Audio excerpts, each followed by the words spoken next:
Tigers baseball on Fox Sports Detroit is presented by Bell Tire.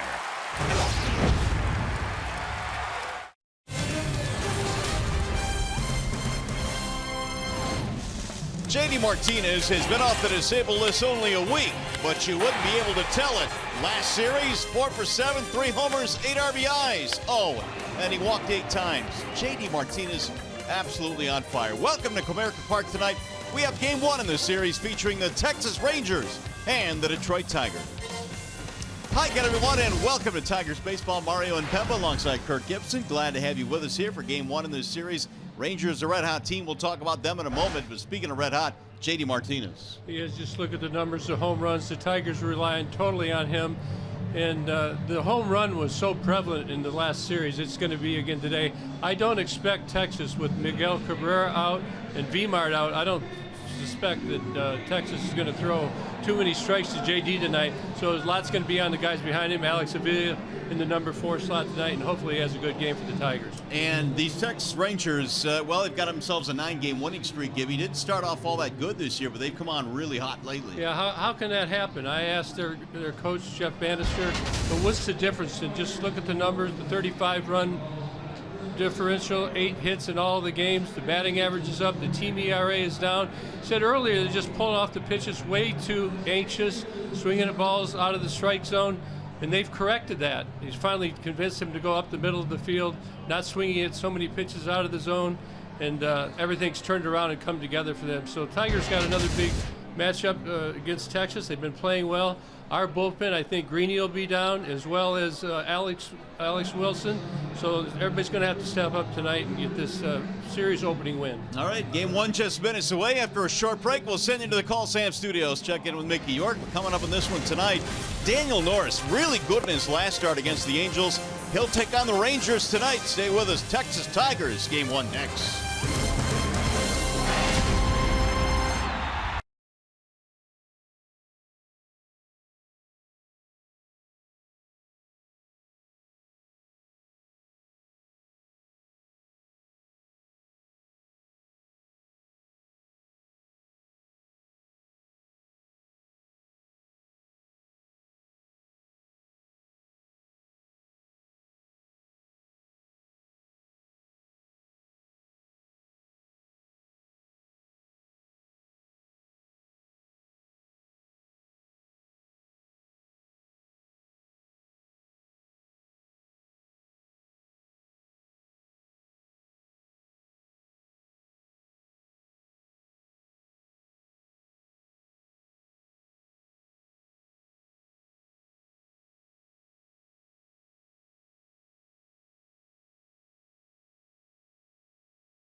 Righty Nick Martinez on the mound for the Rangers tonight, allowing 2 dingers per 9 this season. The Tigers hope to at least keep him on par tonight.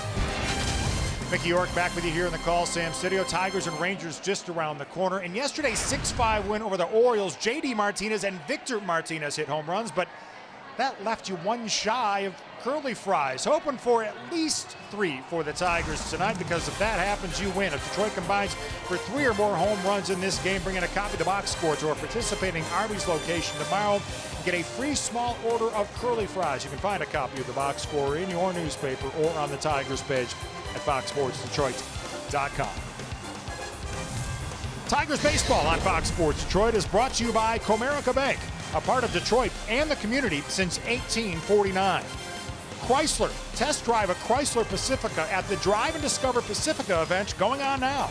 And by Kroger.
In downtown Detroit, the Rangers are in town to start a 3-game series against the Tigers, and they are facing Daniel Norris tonight, and he's presented by Family Heating, Cooling, and Electrical.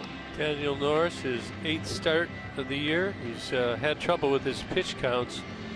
Used the curveball last game very effectively, so I expect to see that, and he's been no shaking. That means he's trusting his catcher, James McCann, 100%. You should not see him shake much tonight. Go with what he calls. Here is the starting lineup for the Rangers, presented by your Metro Detroit Chevy dealers. It'll be Delano DeShields Jr. leading it off, then Shin-Soo Choo, followed by Andrews, Lucroy, Odor, and Napoli in the middle. Gallo, Rua, and Hoying, the bottom 3 for the Rangers. The Tigers starting defense is brought to you by the Michigan Office of Highway Safety Planning.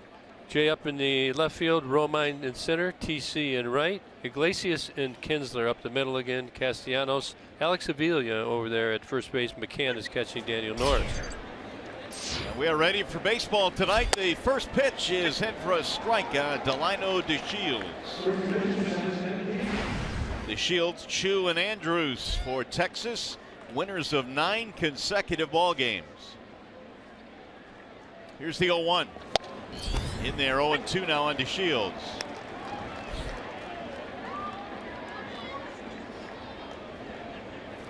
Delino, 346 on their just completed homestand.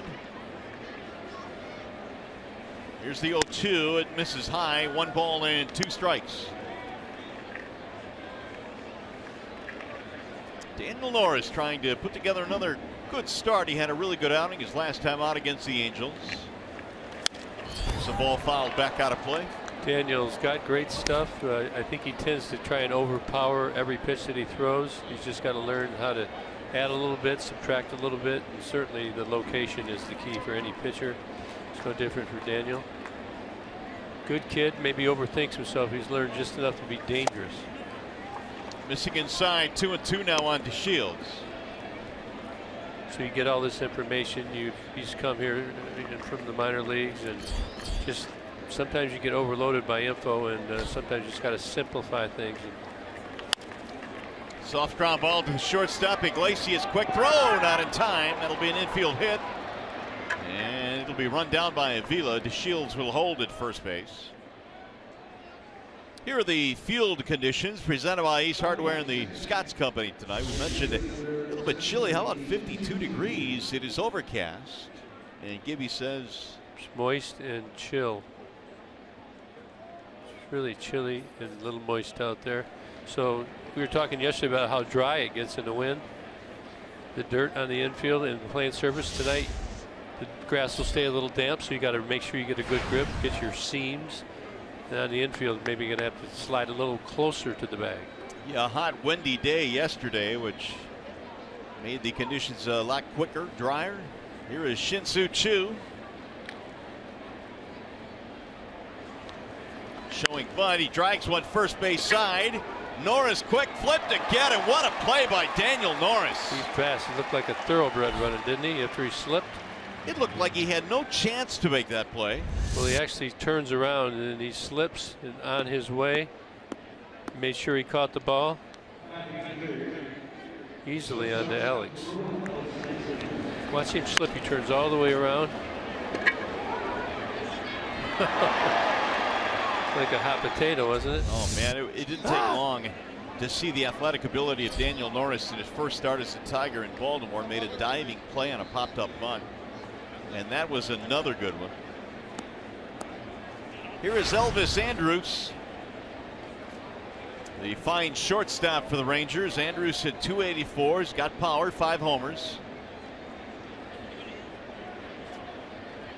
Rangers have a runner at second, 1 out, just underway at Comerica.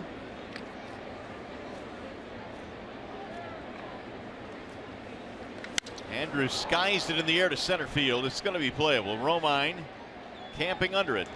Runner tagging. And DeShields gets to third with 2 outs.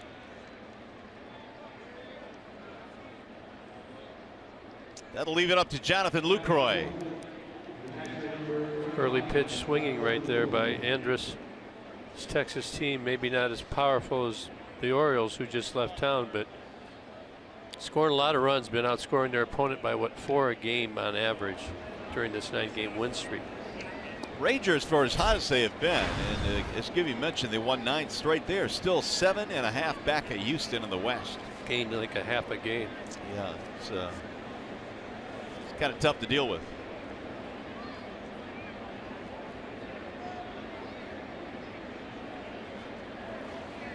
Lucroy looks at ball 1.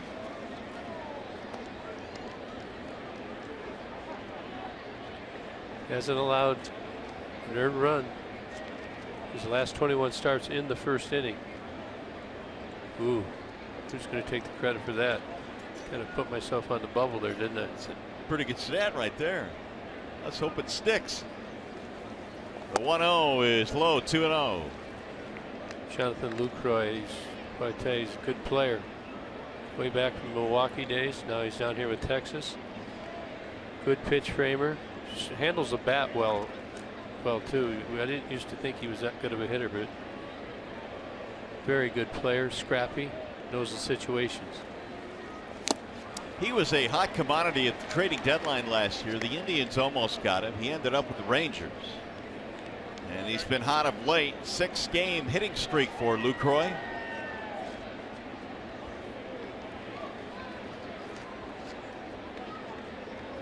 A couple of homers this year.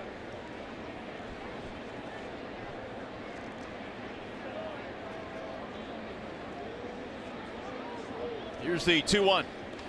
Ground ball to second. Gobbled up there by Kinsler, and that is that for the Rangers. No runs. They get a runner to third and no further.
Of the first here in game one in this series. Their starting lineup tonight presented by the Southeast Michigan Ford dealers. There's Ian Kinsler. He'll get it started, followed by Collins in right tonight. Then J.D. Avila batting cleanup. Upton is at left. Castellanos bumped down to the 6th spot. Then McCann, Romine, and Iglesias. They are facing the offerings of Nick Martinez. His 6th start, his average 6 innings per start in all of his starts. He's actually done some relieving as well for Texas. 3 straight outings with multiple home runs allowed, though. So 7 home runs allowed are tied for most on the Texas staff, and the Tigers like to hit a few tonight. Are you predicting curly fries tonight? 3 home runs will get him. Well, he's been giving up 2, so we can give him 1 extra. There is Kinsler to get it started. Ian looks at a strike right at the knees. Ian's starting to swing a pretty good bat now. He's hit safely in his last 5. Average up to 240. The 0-1. Popped up. Shallow center field. The second baseman Odor. 1 gone. Let's take a look at the Texas Rangers starting defense, brought to you by Tim Hortons. Out there in left field, Delino DeShields Jr., Jared Hoying in center, Sin Soo Chu in right, Andrus and Odor in the middle, Joey Gallo on third base with Ryan Rua at first base. Jonathan Lucroy is catching Nick Martinez. Some different names there for me, huh? Yeah, a few different names. Got a couple of guys that are injured. In fact, a lot of guys that are injured for Texas, namely Beltre, their all-star third baseman. And Cole Hamels. And Cole Hamels, yeah, pitcher. big timer. Collins, 373 at home this year. He has really hit the ball well at Comerica. Swing and a miss. 1 ball, 1 strike.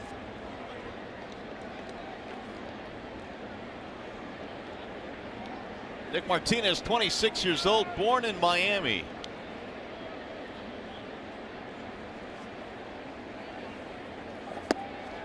bend low.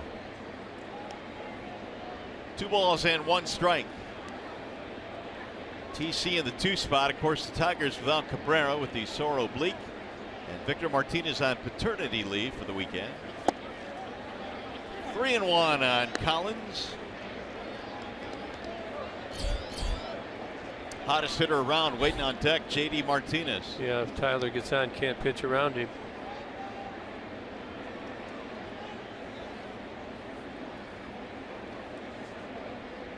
Here's the 3-1 offering. And a strike on Collins, who is ready to discard the bat.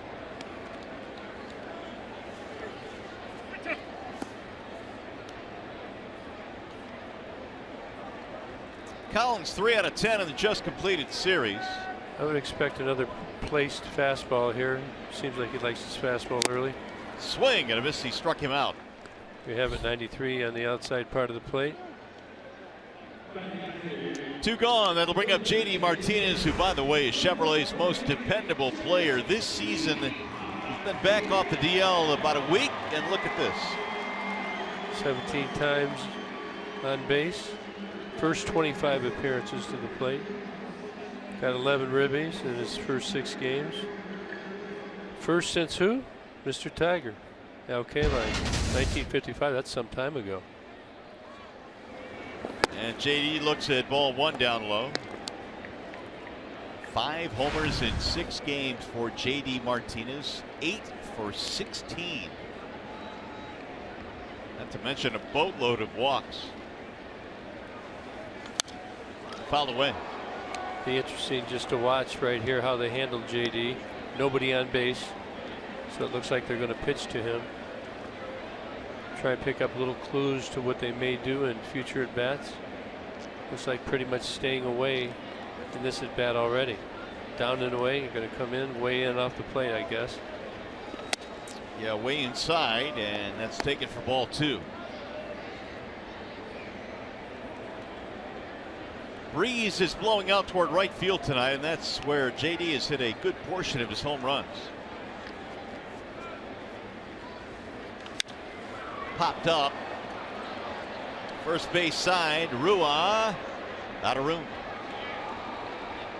About 4 rows back into the seats.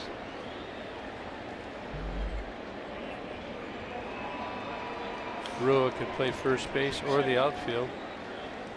He shares first base duties with Napoli. Rangers came into this ballpark last year and won all 3 in the season series here. In fact, they haven't lost in 6 straight games in Comerica. Till tonight. Here's the 2-2. Chopper to third, foul. Avila waiting on deck. It was interesting to see how Brad was going to work his lineup tonight without Miggy and Martinez, and that's a serious hamstring situation when 2 of your best hitters are out of the lineup. But yeah, and he's moved Nick Castellanos down in the lineup. We didn't really mention that yet. He's hitting 6 from second, and JD goes down. And a 1-2-3 first for Martinez.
And this Sunday, the Tigers taking on the Rangers at 8 p.m. And you can save on great seats. It's the Sunday Family Value Deal.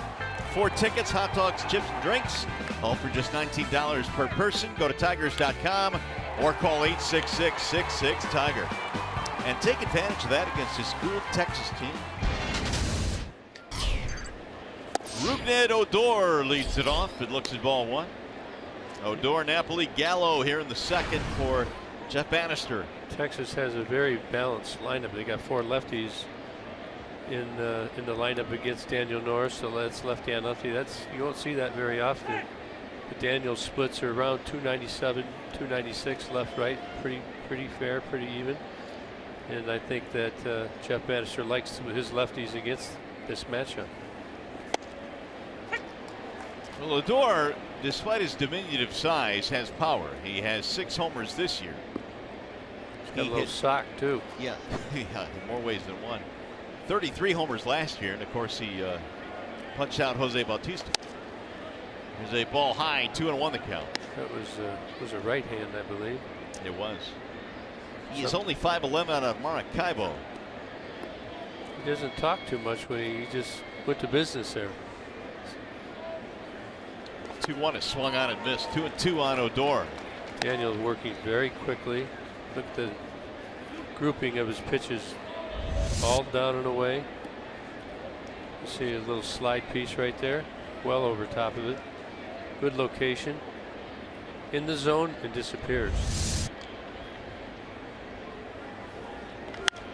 Popped up third base side, going to be a long run. Norris coming off the mound, but he's called off by Iglesias. Daniel's in on every play, literally, on the infield, it seems. I tell you, he almost had to do it, but watch Iglesias, how far he goes. Look at, he's way over here. Watch how far he has to go. That ball goes up. Norris calls it, but Iggy does a good job of calling off, and then Daniel retreats. Sometimes you start calling the ball, and you forget that you can be called off. And pitchers and fielders, you don't have that play very often. You don't practice that one, so well done. Here is Mike Napoli. This guy loves the high heater. Dangerous up there. Missed that one right at the letters. Yeah, he'll miss some, but he'll hit a lot of those out. You got to be very careful with it. He's done pretty well in this ballpark, which is not known as a home run hitter's ballpark, but he's got 10 of them career here in Detroit. It'll miss low, 1 ball and 1 strike. Pretty heavy rug he's carrying around there, isn't it? Gee whiz. That's thick. It's flush. Here's the 1-1. I don't think I've ever heard a beard referred to as a rug. It's been growing for a while. But it's neatly manicured, which is nice. Not much going to get through that, is it? Negative. Here's the 2-1. Who did that catch? The umpire? Bruce Dreckman behind the plate caught the brunt of that foul tip.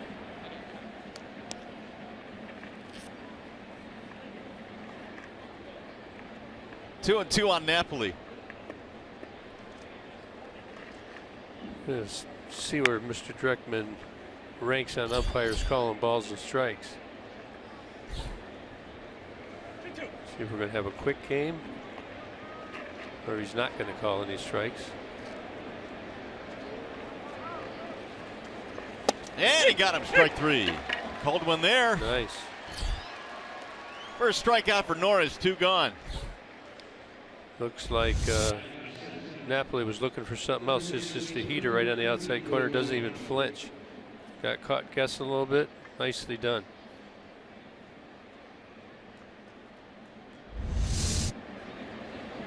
Now here is Gallo, who has 12 home runs already this year. Massive power for a Joey Gallo. Who does he look like in the Tigers organization? Steven Moya. Steven Moya physically, yes. Yeah. Yeah, absolutely. He expands, I think, more than anybody in the league. 62%. Expands the strike zone. The pitchers throw him out of the zone. He's 62% off the plate compared to the league average of 54.9%. They know he's going to swing, but if he hits one, uh-oh. Yeah, it'll go. Says you're going to bounce this.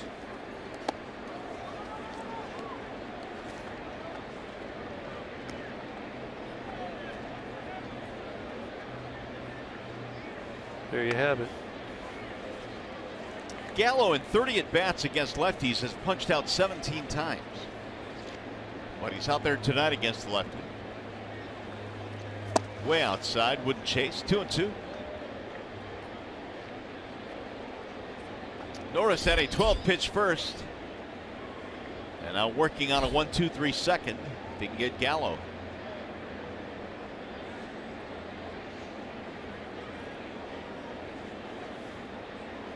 Got to make a good pitch here. You don't want to get to 3-2. Got him in the outside corner, strike 3. Norris got the benefit of that call. Wide zone.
Bottom of the second, we remind you to stay tuned to Tigers Live. Following the game, we will be selecting the Fox Sports Detroit Tigers player of the game, presented by McDonald's. Stop by for your breakfast favorites, now being served all day.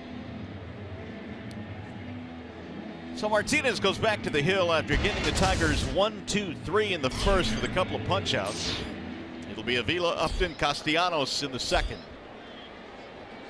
Now my plan in to pick the stick was to have guys on base when Alex came up, right? You thought they would be walking JD. It backfired the first time around, although we could still get one of those doubles. See, I like your strategy, though. You think this through, where most guys just kind of show up to the ballpark and say, nah, I'll take JD too. Yeah, you might say I overthink it. No, it's all right. Rod called me out. He did. We went down. I can't really deny it. The 0-1.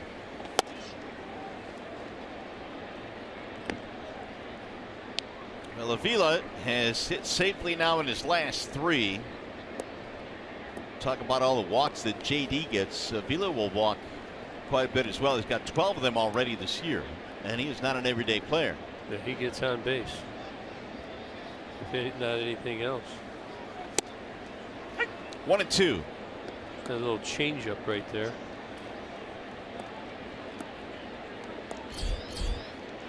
Four-pitch mix: fastball, slider, curveball, and change. Uses them about in that order. 93 tops on the fastball. Curveball be down in the high 70s. Avila has never hit cleanup in a big league game as a starter.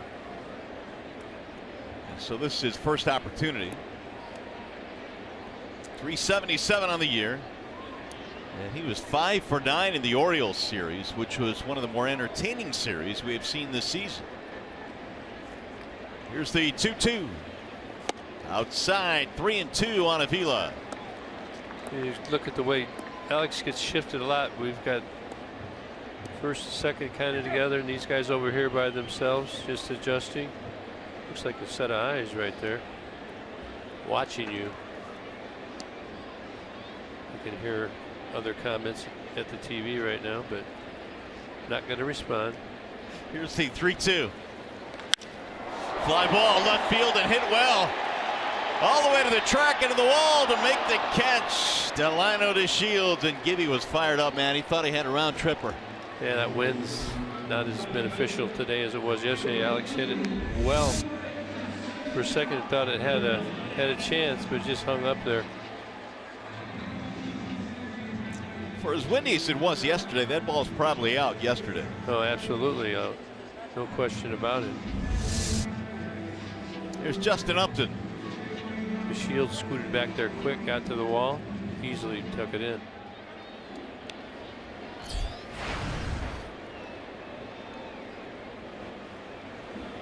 Was it 80 degrees here yesterday? A little over that. I think it was like 82. A festive 51 tonight. When is 51 ever festive? It is tonight. Look at them. It's like we're at a festival. The crowd. Well, there's Buttoned up American a night little here bit. tonight. No tank tops today. There you go. Kids are happy.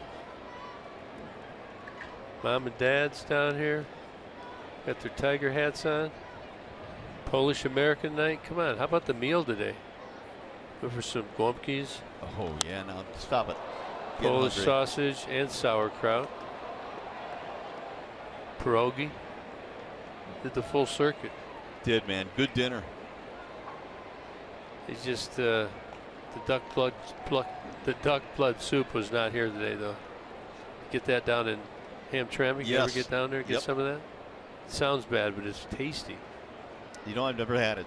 I'll take your word. I'm gonna bring you some. Do it. I'll try it. 1-2. Don't let the name scare you. There we are. That's festive in my book. All right, you got me. Festive, 51 degrees. He sends a fly ball to right field. Shin-Soo Choo for out number 2. And that'll bring up Nicholas Castellanos. Yeah, they dropped him down to 6. I wasn't in Brad's briefing today, but there's been a lot of talk about dropping Nick down. Had to move JD up. They had JD at second for a while last year, and maybe just Brad thought that Nicholas was putting a little too much pressure on himself. Gives him a little relief down there, a little different look. Don't have to hit in that first inning. You can sit back and see what's going on. Hopefully the move pays off. He was 1 for 11 in the Orioles series. They pounded him in. Everything in. Fastballs in. Breaking balls. I was talking to him before the game down in the locker room. He just, you know, they turned it. They tried to back out the plate a little bit, but the more they throw you in, sometimes you get frustrated with it, and you just kind of follow it in. You know, the more they throw it in, the more you're motivated to just say, get it out of here.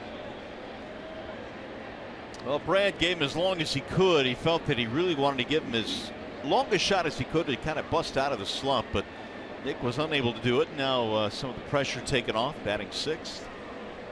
The 2-0 pitch. That's in there, 2-1. Right down the heart of the plate. Nicholas is probably just thinking, you know, I want to see some pitches, be relaxed. When you struggle, you get energy in your legs and your body. You tend to tense up and you jump at the ball. Sometimes you just need to take a couple pitches, feel that relaxed feeling when the ball goes by. And you can see Texas watch the Baltimore series as they try to throw him in as well. No secrets in baseball, is there?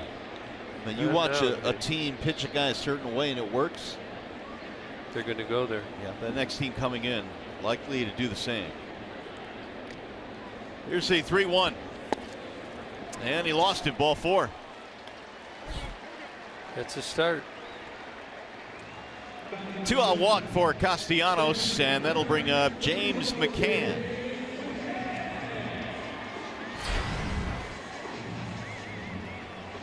Seven homers for McCann. Could go for one of those right now. He's tied with Salvador Perez for the most home runs among American League catchers. In the big leagues, Austin Hedges of the Padres has 8 to lead all catchers. Had a decent homestand, 4 for 10 against Baltimore. Ball 1.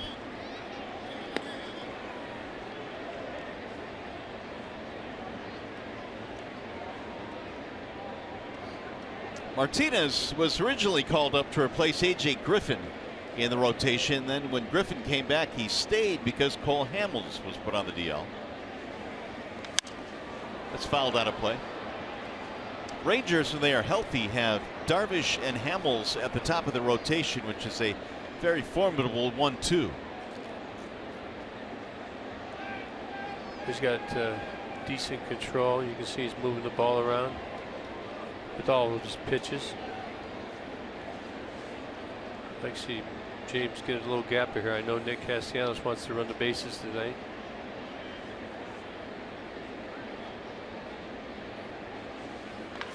Pulled foul down the third base line. Almost got the wish. Did not miss by much. Nick has ran the bases real well this year. Getting around the corners a lot quicker, a lot cleaner. They're kind of learning how to run, 3/4 to 7/8 speed. You have better form, more fundamental. It doesn't feel like you're running as fast, but you do. You ever watch track races on TV? Occasionally, yes. It's all about form, isn't it? Yeah, you just got to learn to relax. Here's the 1-2. Swing and a miss, and McCann is out. And the Tigers are done. Third strikeout for Nick Martinez. No runs, a walk, and it's festive at the ballpark tonight.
Daniel Norris, we wanted him to come in efficient, keep his pitch count down. He's done a real good job of that, both establishing the fastball and the slider. I think he gets him looking for the fastball, he drops the slider off, and vice versa.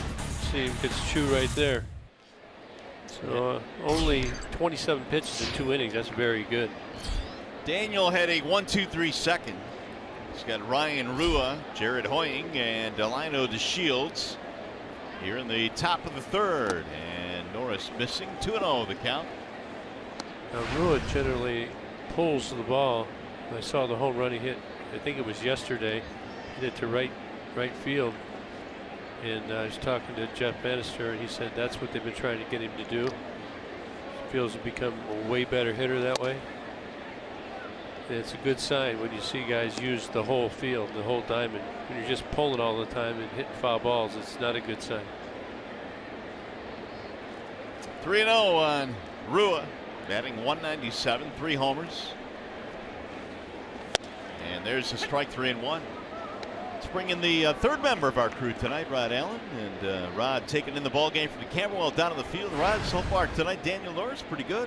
Well, it looks as good as he did 5 days ago when he had that really good breaking ball and changeup. It's a base hit to center field. Also had a really good fastball in that particular contest, but one of the things you can't do is fall behind these big league hitters 3-1 as he did right there. Forced to throw that fastball in there. It'll be the second hit of the game now for the Rangers. And Jared Hoying will step in. Yeah, I've talked to Daniel, and now you get a guy on base. You just got to learn how to keep the game slow and don't try any harder. And that's something that he admits that he's been working on. Can't throw it any harder. You want to hit your spots. You want to let the movement move naturally. Rod, do you get a feeling at all that Daniel is kind of learning how to take the foot off the gas pedal a little bit? I think so, Mario. I think that game that we watched 5 days ago in Anaheim, where he probably had 55 or 60 pitches through the first 4 frames, and he threw 29 in the 5th, where he started running into some trouble. Those first 4 innings were about as good as it gets for Daniel. Fastball was firm, 93 to 95. He threw enough breaking balls that he was able to get his fastball down in the strike zone. I think this guy's really, really close to turning the corner and being a big winner every 5th day. This last game, he used the curveball so effectively. McCann kept calling it. A lot of chase swings.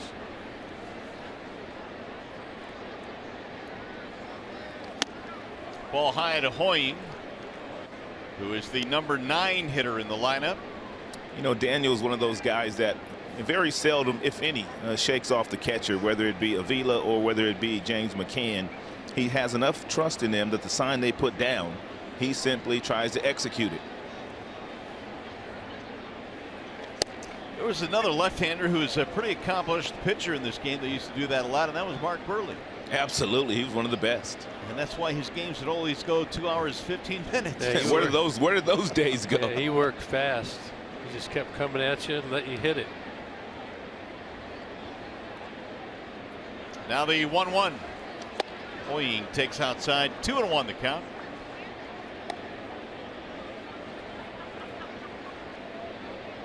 Five for his last 8, was called up on Tuesday from their AAA team. A little bit of power down there at Round Rock. 7 home runs for Hoying.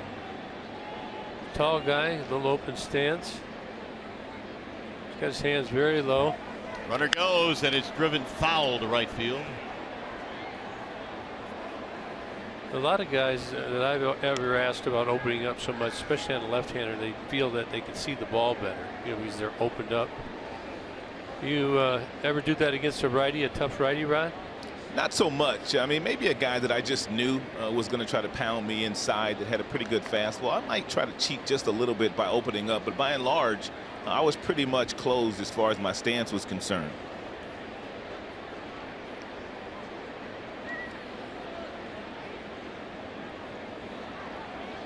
We just saw a left-handed hitter in the last series that hits for really good power and has this basic stance, and that was Chris Davis of the Orioles. Yeah, it looks like a softball stance to me. Straight up and down, hands low, uppercut swing. Yeah, he used to have a lot more holes than he does now. He's certainly evolved as a pretty good hitter. Here's the 2-2, and the strike called, got him looking. 3 strikeouts now for Norris. Daniel really starting to pitch in his last 3 outings, and counts where he normally would throw a fastball. He is simply taking his foot off the gas pedal, throwing some outstanding curveballs and breaking balls, even changeups, to keep the hitters off balance. That's a dandy of a pitch by Daniel. That's his 3rd strikeout. All of them have been looking. That's telling you something. Not even getting a swing. Here's to Shields. What do you guys feel the key for Daniel is in terms of pitching deeper in the games? He's only gone to the 7th one time this year. I think if he continues to attack the strike zone with first pitch strikes and he induces a lot more early contact, one of the first 3 pitches, if he's inducing some contact, that will keep the pitch count down. Not too many 3-2 counts. If Daniel's able to stay away from those 2-2, 3-2 counts, he can very easily get into the 7th inning with the stuff that he has. Yeah, that's the key. Just got to learn to trust it. Let him hit it.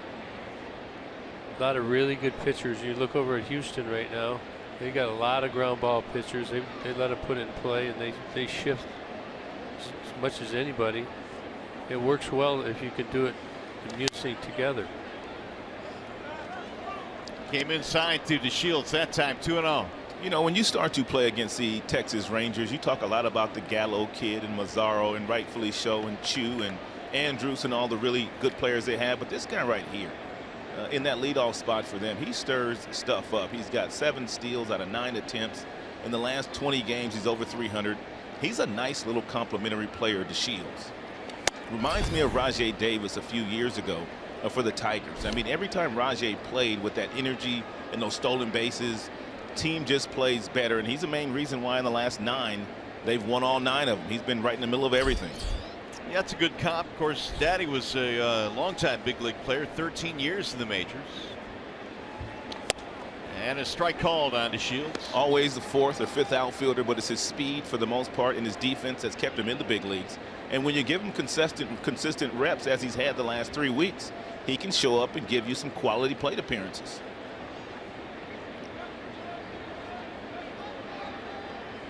Norris ready with the 3-1. Lost in ball 4. 2 on now for the Rangers, and only 1 out. Shin-Soo Choo will stand in. Gallo walks. That just hurts. Throwing the ball good. Come in here with 27 pitches. Well, that's kind of been Daniel's issue for the most part this year. When he does get himself into trouble, he walks way too many. 3 or 4 per game, and that's way too high for a guy that has the skill set of Norris. Yeah, and different pitchers lose it for different reasons. Some of it's a mindset, some of it's just they make overcorrections. You make one bad pitch, you overcorrect, and it's on the other side of the plate. But somehow, some way, you got to find a way to take yourself back into that bullpen session you threw, where you're all relaxed and you can throw it right where you want to all the time.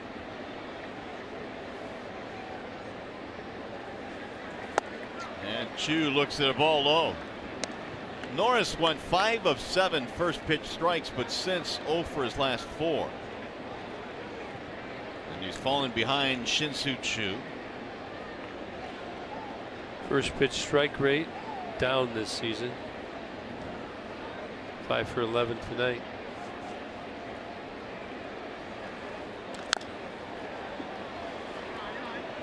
One and one on Choo.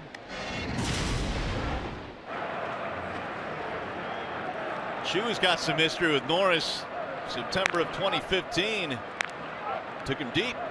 Ball's right in his hands. Pulled him in. Barreled it. And Daniel's hair a lot shorter a couple years ago.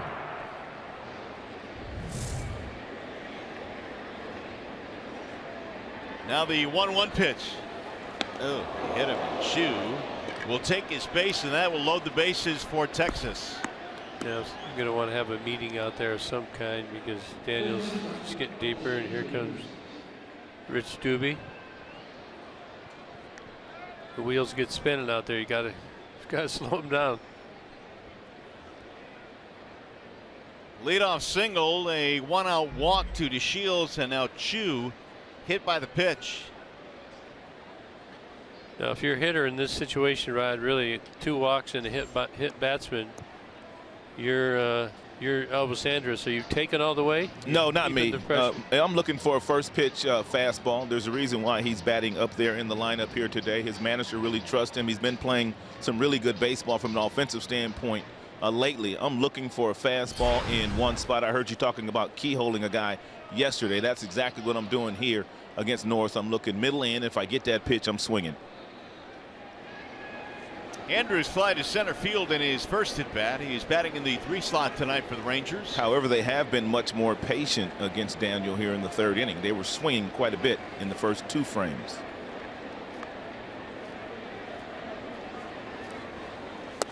Ball 1. Norris in his last start with 2 walks. A couple of the start before that, he's walked as many as 4 in a game. Looked like he was taken all the way. Will he do it again? Gonna make Daniel throw a strike?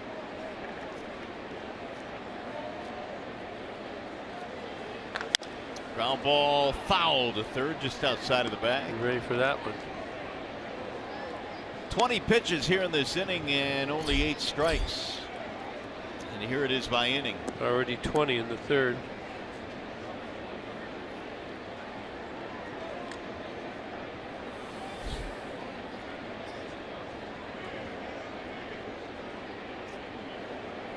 Reds team took 2 out of 3 from the Orioles in a very entertaining series. A couple of 1-run games and a game that went extra innings. Big homestand for the Tigers. Got a big road trip coming up. Big battles that last series. Never really relaxed. The 1-1. In the dirt, 2 balls, 1 strike. Can those series take something out of a team even this early in the season? You play 3 meat grinders like you did the last 3 days. That kind of gets you in shape because you're going to get down to the point where you may go through a huge string of these, and you know, even when you're watching the game, sometimes you can feel a little bit of fatigue set in. You got to find a way to bear down, concentrate on it. This is nothing compared to what they'll be going through in August and September. They're pretty fresh right now. I wonder if James McCann saw something from Delino DeShields out at second base, which indicated to him that he might be trying to relay location or pitch to Elvis Andrus, who's standing in the batter's box, because he jumped out of his seat from that catcher's position and trotted to the mound to have a brief conversation with Daniel. See the eyes, they usually come over here. Watch Daniel's glove. Can you see it? See, you might be able to see what's going on there with the grip. Swing and a miss. Outstanding breaking pitch there in a 2-1 count to Elvis Andrus.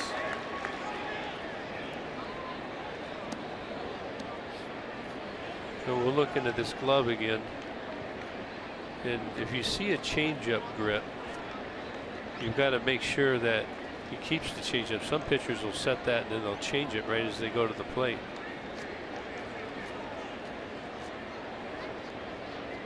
Now Looks the like 2-2. Four-seamer. No, it's a slider. So last series it looked like Baltimore was sending some signs that way. Rod? I believe so. What we got here? Got a little guess that's going to be here shortly. I go fastball here from Daniel. Might be able to get away with a fastball here after a slow breaking ball and a slider that he was able to foul off. He might have slowed his bat down to enough that at 94 can beat him here. High in the check swing, 3-2 now on Elvis Andrus. Good idea. I think he would have had him had it been a strike.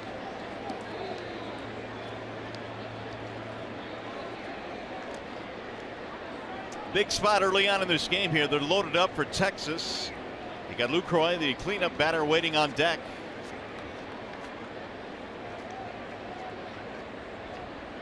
Here's the 3-2. Ground ball foul.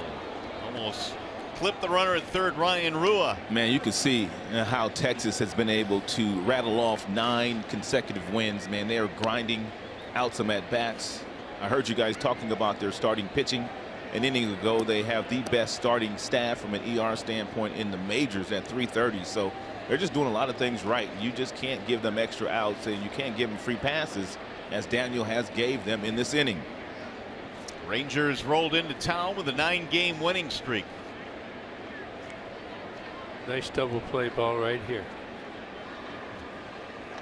Did he go? Did not. That's ball 4, and that will force in a run. A bases loaded walk to Elvis Andrus scores Ryan Rua. Well, I think he's trying to go in. He missed way off the plate. Elvis was willing to offer at it, but held up. And now they got to go after probably their hottest hitter, at least one of their hottest hitters during the 9-game streak, and that's Jonathan Lucroy. Yeah, Lucroy came in 11 for his last 22. He's up there now with the bases full. The other thing you got to be thinking of the Tigers, you want to stick with Daniel. At what point? How far can you let it go? So he's got to find a way to get it out here. If he gives up another run, it's okay. Just don't make it 2 runs. Strike 1 to Lucroy, and he didn't like that call. Thought it might have been a touch low.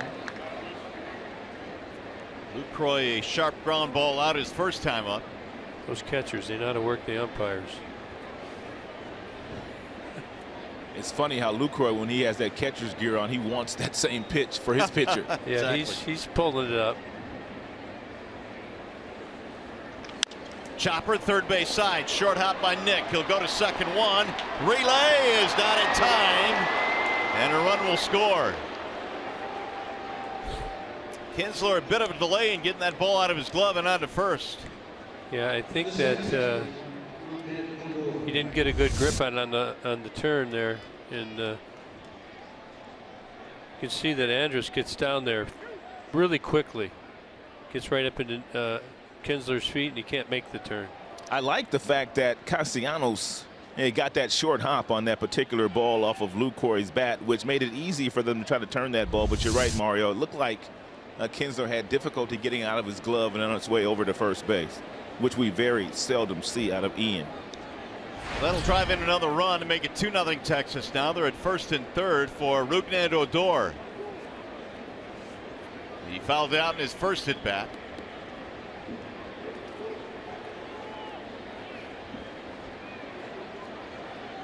But if Norris can get the out here, minimize the damage. And with the way the Tigers have swung the bats recently, 2-0 certainly not a very difficult deficit to overcome.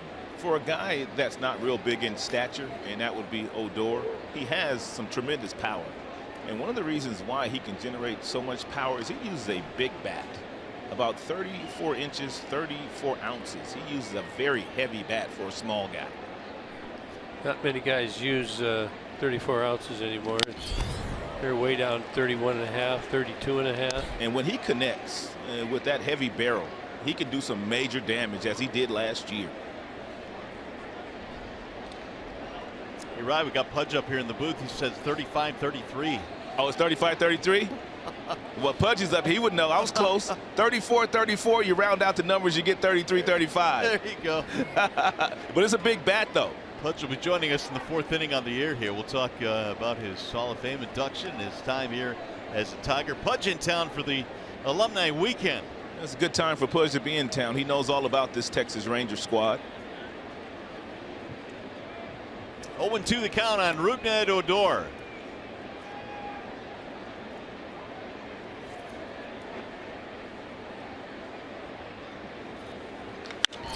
High fly ball center field, should get him out of the inning. Romine is under it, and the side retired. 2 runs in for Texas.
America Park, and if you are looking for a new food option at the ballpark this year, look no further than the Shawarma Grill. Chef Mark is with us to tell us a little more about this idea. What do you got for us, Chef Mark? We have a nice shawarma. It's all fresh, marinated chicken, all done in-house, and it's a nice, fresh approach to the ballpark, you know, and it's been received very well, so we're really excited about it. Puts great smells in the air, and just been received very well, so we're really happy with it. You've got the wrap, you've got the salad, and you've also got the nacho. Nachos, yeah, that was a nice spin on it, shawarma nachos, so they're all very good and very tasty, so we wanted a healthy spin, fresh and healthy, and I think it hit the mark this time, so I'm pretty happy about it. Well, I agree with you because I had it 2 nights ago. It was absolutely delicious. Congrats on the success, and thanks for joining us tonight. Cheers. Thank you. All right. Thank you. Mario, let's go back up to you. All right, Justin, thanks, man. Shawarma, how about that? Healthy and good tasting, too. That looks like it's very large, though. If you run down there and get us a couple. You want me to get you big water to wash it down, too? Martinez back to the hill. It's extremely large. 2-0 on Romine. That's going to bring the catcher Lucroy out to the mound. Actually, I'll run down there if you give me the money and pay for it. All right. Yeah, last time give me you did 100, that, I'll yeah. bring you a change back. Yeah, I know all about you. The guy here before me gave you 100, never got a change. I gave it to the person at the counter. Yeah, she deserved it. So I'll just keep the change. The 2-0 is a strike call, 2-1. Martinez only 2 out of 8 in first pitch strikes. He walked Castellanos in the second, but that's it. Romine looks at a strike, 2-2. And Martinez, he's got pretty good stuff. He uses all 4 of his pitches. Knows what he wants to do with it. Hits his target. Once he get it right in there. Romine playing center field in this game. He's been all over the diamond. It's just at first base. That's very different. We'll ask Pudge. I think Pudge played a little bit of first base, third base, first base, catcher, second base. Second base too. Little chopper to second. Odor. 1 away. Romine's out of there. That'll bring up Iglesias. Right, got to be tough for Brad Ausmus not having 2 of his big guns with, you know, obviously Victor Martinez and Miguel Cabrera out of there tonight. So he's had to kind of move around the lineup a little bit. There's no doubt about that. I mean, you're missing, you know, arguably the best hitter on the planet, although the numbers would not validate that season. That would be Miguel Cabrera. And Victor really not hitting for a whole lot of power, but really has gotten it going in the month of May. The numbers are way up. He homered yesterday. So those are 2 huge bats missing out of the Tigers lineup, which makes it a whole lot easier for Martinez to try to maneuver through this Tigers lineup tonight. The other thing, if you look at what else it does, you look at your bench now. Though V-Mart went on the paternity leave. And now you got Mickey on your bench, which if you're the opposing manager, you know he doesn't want to use him. Machado and Mikey Manto. So I mean, you're very limited. And hopefully, you won't get into an extra inning game or anybody gets hurt. 2 up, 2 down here in the third. And one of the things I've noticed about Martinez through the first 3 frames, he's throwing these Tigers quite a few fastballs and working all 4 quadrants of the strike zone, not afraid to pitch inside. And Gibby talked about the fact he's using all 4 of his pitches. He'll cut the fastball, he'll 2-seam it, 4-seam, a couple of different breaking balls, and a changeup. There's a strike called on Kinsler. 43 pitches, 27 strikes by Martinez. The Texas Rangers have always been a very difficult assignment for the Tigers, whether they're playing in Texas or here in Detroit. The line drive to center field, base hit. 2-out single for Kinsler. Well, especially here in Detroit recently, the Rangers have won the last 6 times they've played in this ballpark. Tyler Collins will have an opportunity now. That was the first Tigers hit of the game. Good start. Ian Kinsler gets the fastball right down the middle, stays up the middle. Doesn't try and pull it. He's had very good success against his old team. Collins a strikeout victim in his first at bat. Tyler looks at ball 1. Don't think you'll see Ian thinking about stealing right now. Want to leave that hole open for TC. between the first and second baseman. See, they've got way over. Still, there's a good avenue to get through right there. 1 ball, 1 strike. Collins snapped an 0 for 30 in that series against the Orioles, and he did it in a big way with a 2-homer game and 4 RBIs.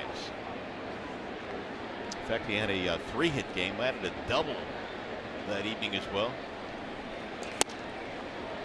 We talked, Rod, about how big league guys have to go through 0 for 30 slumps and find a way to just keep grinding through mentally.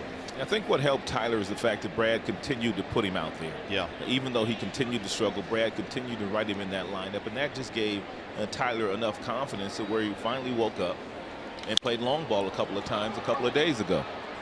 Popped into shallow left to Shields coming on, and that'll take care of the side. When we come back, we'll chat with Pudge Rodriguez.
Go to the top of the 4th here at the ballpark, and I'm hanging out with a couple of big timers here. We got Kurt Gibson over here. We got Pudge Rodriguez. Pudge, welcome back to town. Hey, Kurt, how are you? How you doing, big Good fella? to see you always. You too.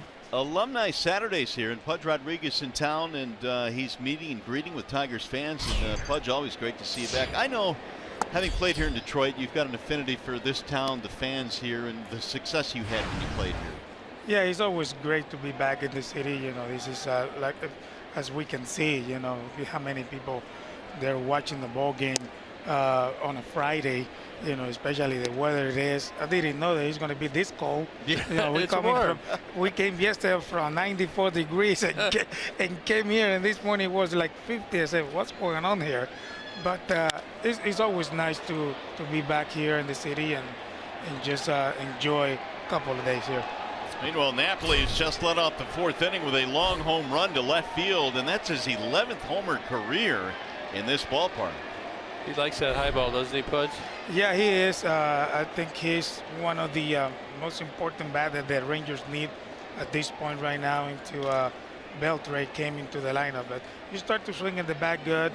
You know, he's been hitting the ball hard, you know, with no luck, but he start to showing up and elevate the ball a little bit more now. Now, you were talking about it was 90+ degrees when you came from yesterday. It was about, what, 40-mile-an-hour winds, 30-mile-an-hour winds. The ball was flying. Do you remember when the ball was flying most for you when you were in here in Comerica Park? Well, yes, we want to see those kind of games, you know, when the wind is blowing up like that. But yeah, I remember that. You know, I think you know the 5 years that I played here, Kurt, was amazing. You know, since I came in 2004, you know, the fans welcomed me very warm into the town, and then you know I just started to play the game, In '06, we was in the World Series, but be able to play for you and play for Alan Trammell early in my years when I was with Detroit, it was an honor and blast to be part of it. That was a trick question. You remember the All-Star game? The ball was carrying that. Yeah, Was it? I was hitting balls over that car right over there in center field. Wow, I never hit a ball this far before. I guess those balls are a little different, I guess.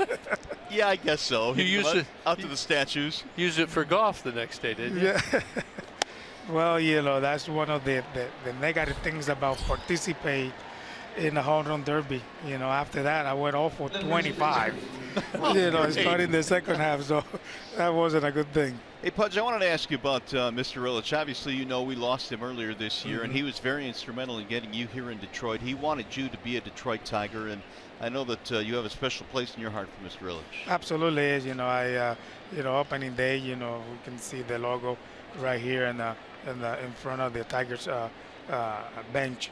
But what Mr. I did for me and my family was tremendous. We have a great relationship. Come down.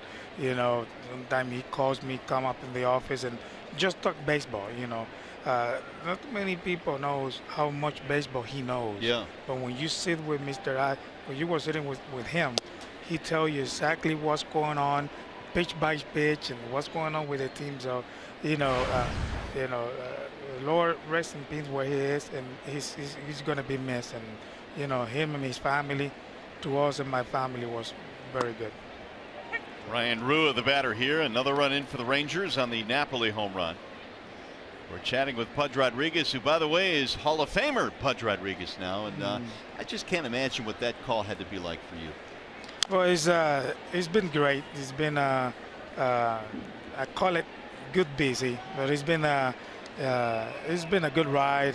Just been in different places. Just go here and sign autograph, go and do some Q&As in different places. But it's been great. I mean, I just humble to say that I'm going to be in Cooperstown in July 30 in front of this, watching all this Hall of Fame behind me.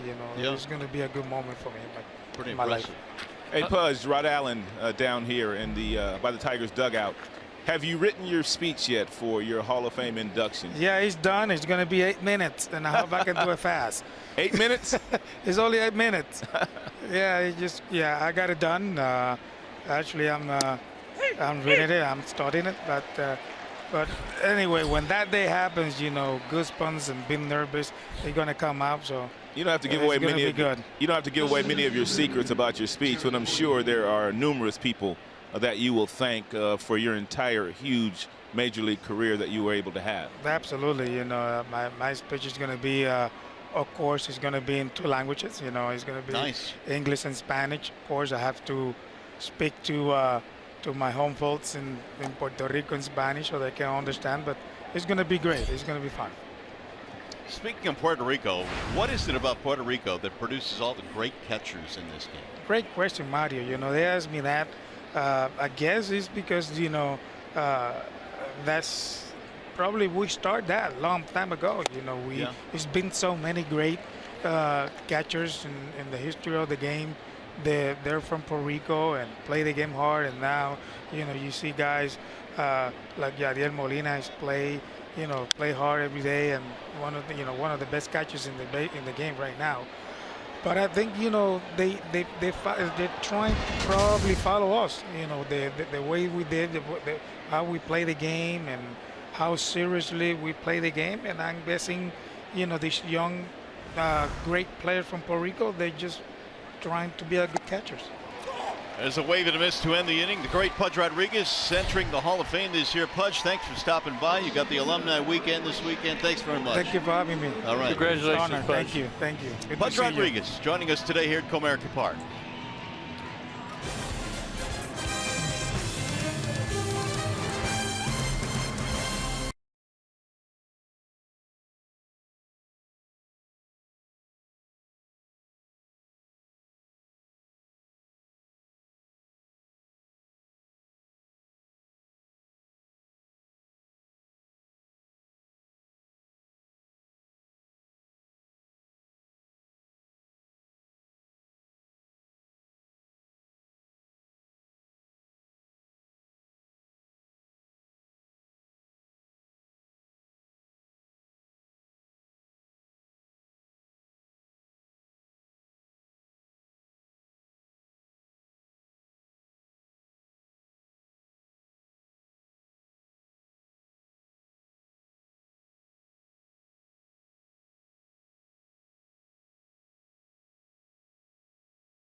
do now as we go to the bottom of the 4th inning, 3-0 in favor of the Rangers.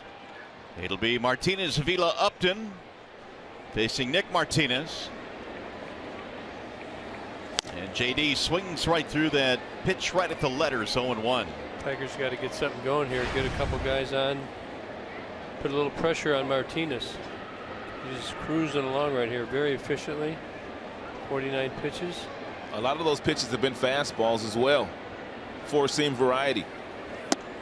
Ooh, he dots the outside corner there, 0-2. And JD Martinez, in his first plate appearance tonight, he got a heavy dose of fastballs from Martinez in the first 2 pitches of this at bat. 2 fastballs.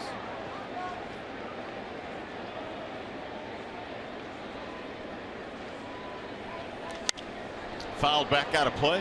You watch Lucroy behind the plate, and you can see why so many talk about the way that he moves and being a great handler of pitchers. He moves really early and he gets to his position, which allows him to have a nice firm wrist when he does catch that ball and present it to the umpires. He's known as one of the best out there. He stays down real well. Look, he starts out low, he stays low, so the umpire gets a real good look at how he receives the pitch, and he's very good at framing. You can't steal his signs either. I mean, there are some catchers that hold their legs open where if you're on first base, you can see those signs, and the first base coach can see them. And when he puts that sign down, he really closes the leg so no one can see them. I'm surprised the pitcher can see it. Yeah. A lot of catchers put tape on their fingers. Drilled to center field, but straight at Hoying, 1 gone. Martinez retired. Hey, just a reminder, as you enjoy a cold one, to look forward to Miller Time later in tonight's game, brought to you by Miller Lite. Here is Alex Avila. Rob, what do you think went into Avila batting cleanup in this game? Obviously, he's been pretty hot, and that spot was open with Cabrera and Martinez out. Well, I think he wanted to try to provide some protection for JD Martinez. Bannister on the other side. Their manager probably would not pitch to JD in a situation where there's traffic on the base paths. And the way Avila has been swinging the bat, he's probably the best candidate to try to provide some type of protection for JD tonight. Highest OPS against right-handed pitching with a minimum of 50 plate appearances. Only Trout has been better. It's terrible. Freddie Freeman's going to be lost for 10 weeks. I mean, we were talking about all the beanballs and some of the stupidity going on in baseball a couple of weeks ago on the homestand, and we talked about somebody's going to get hurt. Freddie Freeman got hurt. Yeah, you were right, and I think that's a good word, stupidity. I mean, it just doesn't make sense. Especially somebody like Freeman, who was having an MVP-like year. Well, you teed it up, Ron. It's the big story around baseball. Well, how did I know that? Huh. And Freddie Freeman hit. Up and in, left-handed, low sidearm, ran up and in. Since Matt Kemp came to the Atlanta Braves a year ago at the trade deadline, Freddie Freeman's numbers are better than most people's in the big leagues. That ball hammered toward left center field, but it's going to hang up there for Hoying. 2 gone. Well, Roger, you're talking about the nonsense, a lot of chatter and benches clearing, etc. I'm not sure what they can do, but yesterday I did see where Bautista got hit and just went down to first base. It was over. He understood, and I'd like to see more of that in those situations. But they have to understand when you hit a guy and he's out for 8 to 10 weeks that there's going to be some retaliation. Right. Swing and a miss by Upton. He flied to right field back in the second, 0 for 1. Martinez has surrendered just 1 hit, the Kinsler single in the third. He's also walked a batter.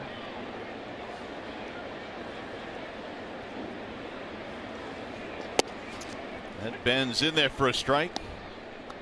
Breaking ball makes it 0-2.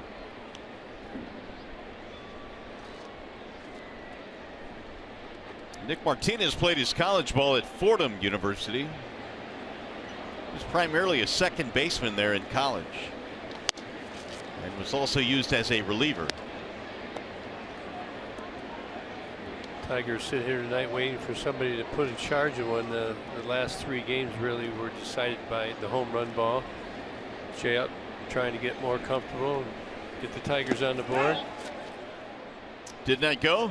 Yeah, Vila has had the best plate appearances so far tonight against Martinez. He's flew out to the warning track in left field his first time up, and hit that ball pretty hard to center field his last time up as well. And that's a north wind, though. It's a little chilly and blowing in. Yesterday it was blowing out. Possibly would have been out yesterday. But the approach is very good. Squaring it up. Just no results yet. Down the right field line, slicing, fair ball. It'll go to the corner. Upton is on his way to second, and he is in there with a double. Little flare down the right field line. Good job by Jay up right here. He did that yesterday. Instead of pulling off the ball, left that hand on the bat and just served it over the first baseman's head down to the corner. It's a pretty good pitch there by Martinez. A slider about a couple of inches off the plate. You can see that Jay up was kind of fooled and out in front of that ball, but he kept his hands back. And anytime you keep your hands back, you still have a chance of putting the ball in play. And that's exactly what he did, and down that right field line. Tell you what, there had been one out possible, could turn that into a triple. He was scooting around there pretty good, but it's a smart play. Stay at second, 2 men out. Nick's due. So Castellanos, who walked in the second trying to drive in a run.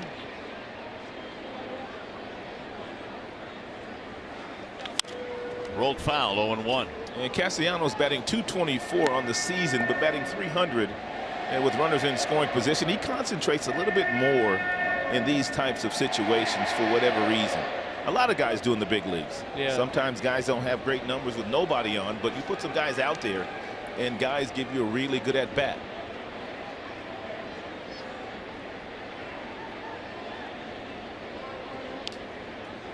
Only the second Tigers hit in this game. And Castellanos fouls it back, 0-2. Kind of a hanger right there. Nick was swinging the bat a little better earlier. I think he would have crushed that. Searching a little bit. Also, the Tigers need to put that in their memory bank. He really hasn't thrown that slow breaking ball at all tonight, but he's doing it now with a runner in scoring position. And that might be his go-to pitch when he is faced with this type of a situation where there's a runner on second.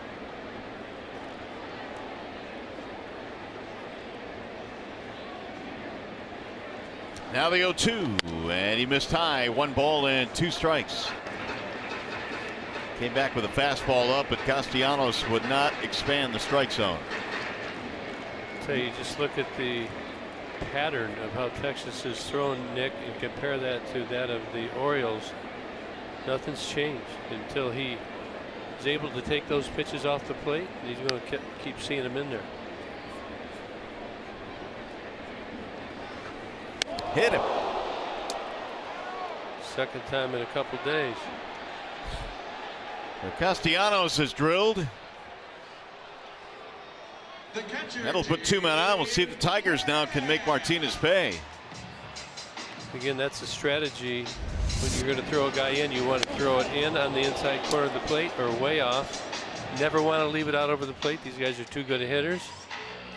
And there's really no intent to hit Nick here, but it does run in and gets him on the elbow pad.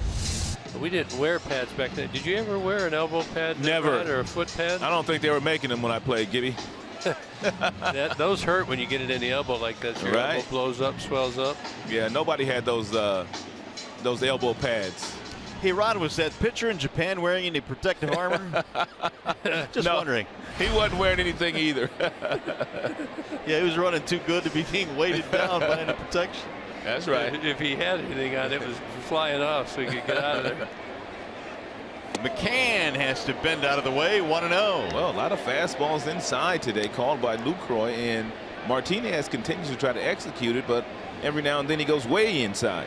Yeah, I think he's going to spin something away from James McCann. I think he's just trying to establish, getting him thinking early. He got him on the breaking ball first time up. That's where McCann, who struck out his first time up on a ball down in the dirt, really has to concentrate and understand what Martinez might be trying to do to him and make sure he doesn't leave the strike zone. So Martinez now getting a bit of a break as he gets a chat from his pitching coach Doug Brocail. Yeah, boy, Brocail, he never believed in throwing inside, did he? Doug Brocail, a proponent of it, and you know, I talked to Jeff Bannister about this today. It is part of the game, and they don't want things to escalate, but they want to win the ball game, so that's why they throw in there. Jeff Bannister in his 3rd year as the Rangers manager. .560 winning percentage so far. Yeah, he had some good pedigree. Served under Clint Hurdle over there at the Pirates as his bench coach. Ground ball to short. Andrews ranging right, and he threw it away. Everybody is safe, and the bases are loaded. A wide throw, and Odor could not pull it in. Well, he gets the ball. It's easy, but he yanks it. And Odor, he just can't get a hold of it. J-Up did not round the base. And they got kind of a lucky bounce. Bounces right to the first baseman, Roy. He's right there backing it up, so no advance. Nevertheless, Tigers have bases loaded with Andrew Romine. He's due. McCann reaching on a fielder's choice, E6 the ruling. They are loaded up now for Romine. And 2 outs. And he jabbed at it, tried to lay a bunt down. When he had the third baseman back, Gallo was back. And that particular play right there, if you get it down and you're successful, it's a great play, but you leave yourself open for a lot of criticism if you happen to bunt that ball right back to the pitcher. That's just the way it goes in the game of baseball. Yeah, well, he's willing to take that chance. Good for him. 0-2 on Romine. I really like the way that Romine plays the game because he's a thinking man's baseball player. He's always thinking situation. If the third baseman's playing deep, he will bunt down in that direction. If there's a huge hole on the right side, he'll try to pull it into that particular hole. He's a well-rounded baseball player. Now Martinez with the 0-2. And it's going to get away from the catcher, but Upton thought about it and wisely turns around. I think Romine's trying to sell that ball hitting. Again, let's take a look at the runners, what they do. They got to follow Jay up. He thought about it, but LaCroix got after it fairly quickly.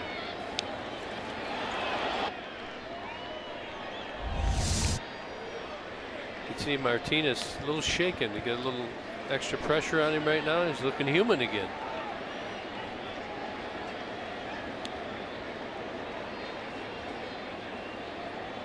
Here's the 1-2. Line drive, base hit, right field. 1 run scores. They're going to hold Castellanos at third. It's an RBI single from Romine, who is behind in the count. And the Tigers are on the board. Good 2-strike hitting by Andrew Romine. Sin Chu did a pretty good job right here. He really charges this ball. Romine gets his breaking ball, stays down on it, hits a bullet. Nice job of coaching by Dave Clark, knowing that Chu in right field has a great throwing arm from that position. Had both hands up before Castellanos even got to third base.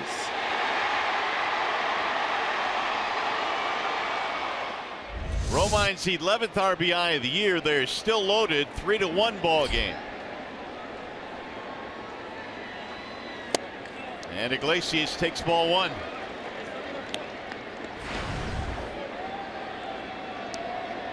Jose bounced out 4-3 in his first at bat.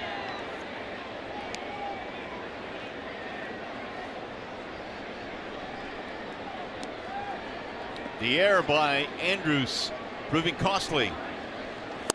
And we'll just see how costly it turns out to be. Should have been the 3rd out of the inning. It kept it going, and Romine singles in a run.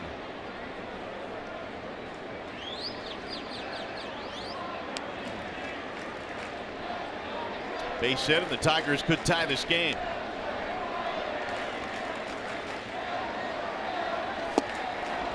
One and 2.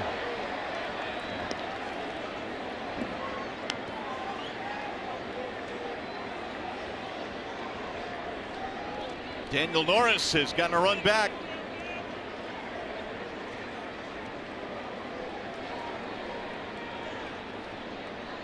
Here's the 1-2. 2 balls, 2 strikes. Iglesias had 3 hits in that Baltimore series. This is a huge at bat here in the 4th. Tigers a chance to perhaps tie it up.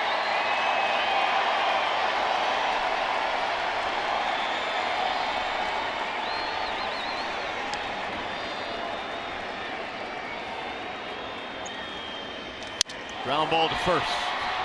Knocked down, but Martinez covers to end the inning. Tigers settled for 1 run. Their bat's starting to heat up though, and so are the fans.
Advantage. Delino Shields, we talked about him the last time he was up. He could beat you a number of different ways. He could beat you with his legs. He could beat you with his power. He could beat you with his defense. His father was a great player as well, playing for the Montreal Expos at second base. And he's one of the main reasons why this team is playing such great baseball right now. He just stirs stuff up at the top of that lineup when he's their leadoff hitter. Yeah, he's done it a couple of times tonight. A single, a walk, and a run scored for the Shields. Everybody wants to talk about the big bats in the lineup, and rightfully so, but if you've got a guy like this that can create some havoc, and when he gets on the base pass and makes the pitcher and the catcher stand up and pay attention, it's a win-win for a guy like the Shields. He's got his average now up to 278. He was hitting about 118, Mario, about 3 weeks ago. He's been balling lately, though. Yeah, had a great homestand for the Rangers. Of course, the entire team did. They rolled into town with a 9-game winning streak. Norris with the 0-2. Bouncing in. You don't think they were partying on that flight over here, do you? Oh. Talk about happy flight. Yeah, you're not kidding. But as Gibby and I were talking about, they win 9 straight and still 7.5 games out of first place. And nobody really wanted to give them credit for the teams they played. I mean, they played against Oakland. They played against San Diego. The Shields out on strikes. And a lot of people didn't want to give them credit for those teams that they beat up on while they were at home. The right fielder, Oh, Norris now, that's 7 strikeouts in this game. And Daniel has Shin-Soo Choo coming up. Daniel will show you flashes of brilliance every time he's out on the mound, at least for an inning or 2, sometimes longer than that. But once he starts to really put it together, and this guy can win, and I mean win big in the big leagues, in my opinion. I think your opinion is shared by a lot. Chu sack butt and hit by a pitch.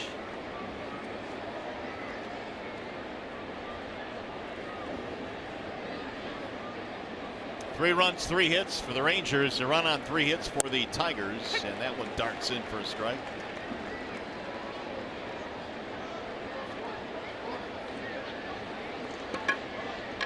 1-2 on Shin-Soo Choo. Ooh, just missed. Upper reaches of the strike zone, did not get the call from Bruce Dreckman.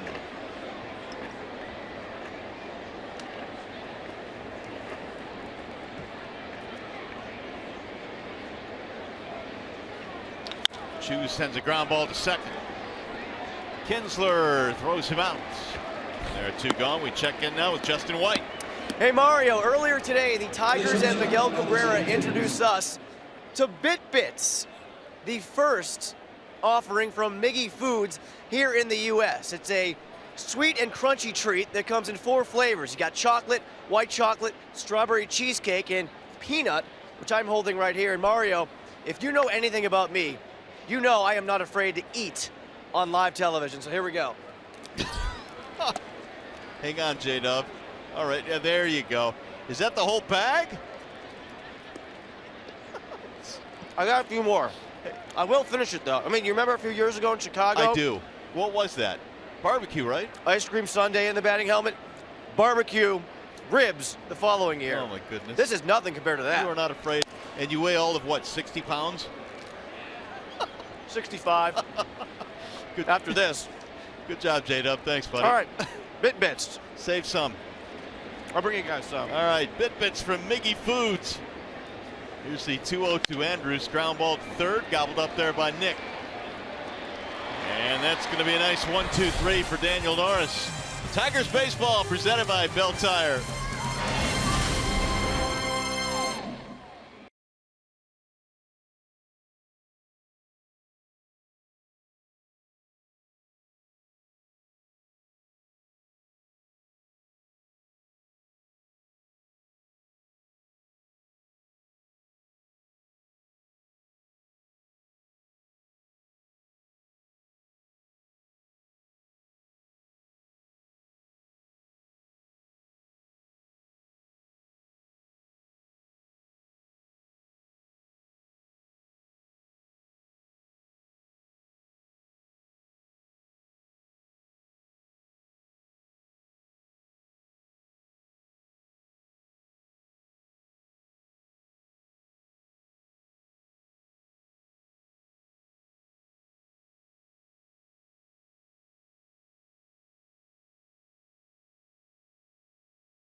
We go to the bottom of the 5th inning.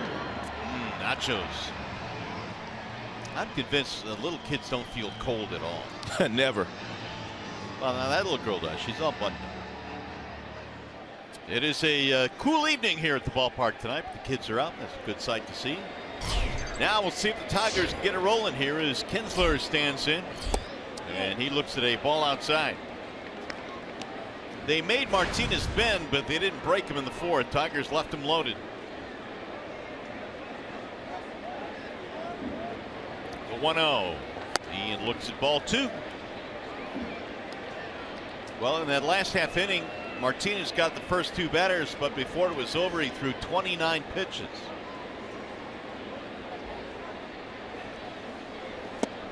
In there is strike, and Ian didn't like that call. 2-1.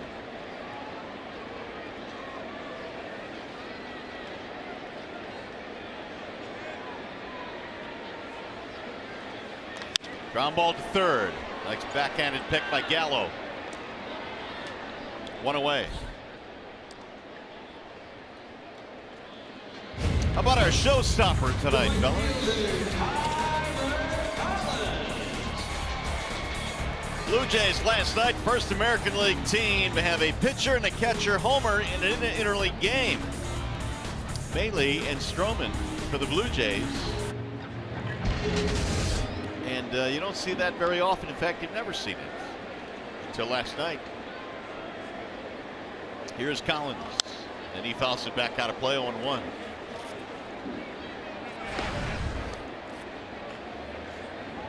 Tyler with a strikeout and a pop-up.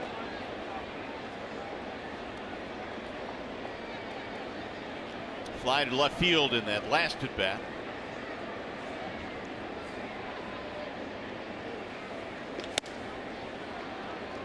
(2,618 interleague games), and that never happened where the pitcher and the catcher for an American League team homered in the same interleague game. Well, it happened last night.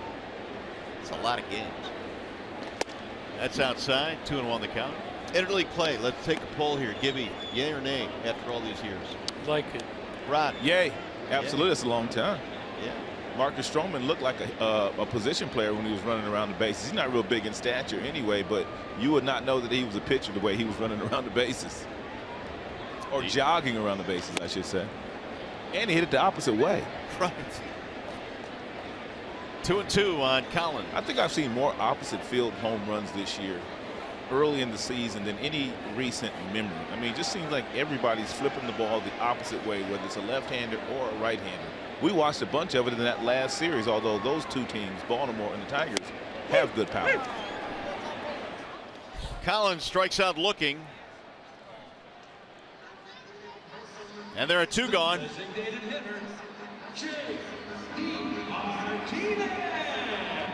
We'll bring up JD.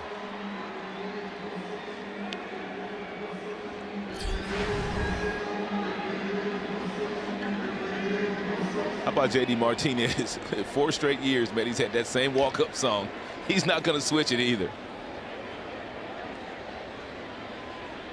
If it works. And he lives in the same crib that he's been living in since he came to Detroit. He says, it works, I'm not moving. Again, I wouldn't either. Here's the 1-0 pitch, and there's a strike call. One ball and 1 strike.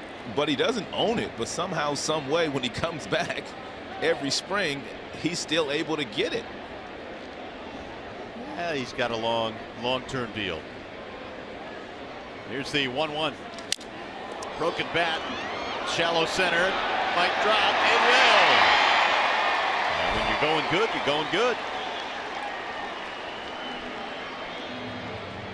The first baseman, Alex Avila. And defenders playing really deep anyway with JD Martinez in the batter's box, and their first step was probably back. They're respecting the power of JD, and no one could run down that bloop single. So the Tigers now get a 2-out base runner, and that'll bring up Alex Avila.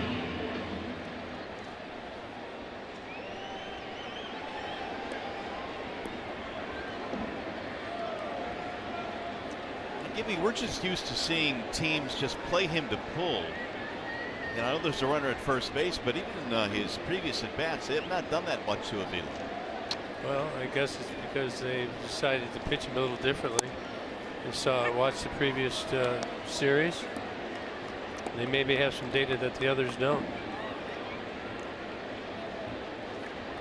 Avila, a couple of fly balls, 1 to center and 1 to left. Avila still has the ability to pull the baseball, but by and large, and I don't know without looking at it, it just seems like to me he's used center field and left field a lot this year. And if that's the case, if you're Jeff Bannister, why not adjust your scouting report a little bit and play him a little bit truer, because he's swinging the bat very well right now. No, he hit a double down right field line yesterday. He told me that he was kind of had an inclination that they were going to throw it inside. There's the numbers right there. Yeah, 33 up the middle and 31% to left field, only 12 to the pull field. So I guess that's one of the reasons why they aren't. At least Texas is not playing him to pull, not like other teams.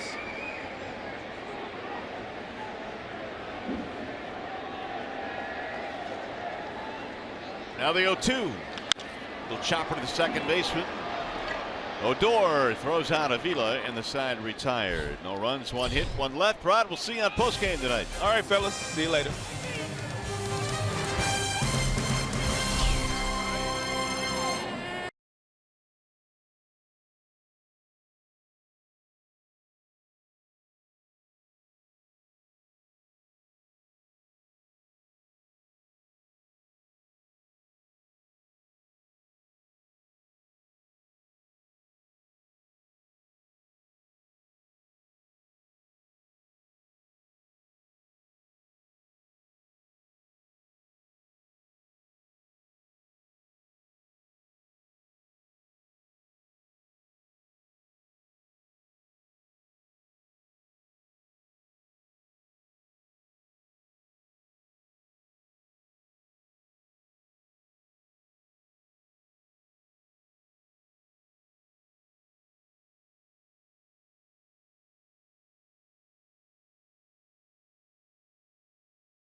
Top of the 6th. Let's take a look at our Bell Tire pitch by pitch. Daniel Norris has thrown the ball very well. He threw the curveball in his last start and is doing so again. He has 7 strikeouts against his Texas Rangers team, using the slider as well. You can see just good action, good late action. They're not picking the ball up.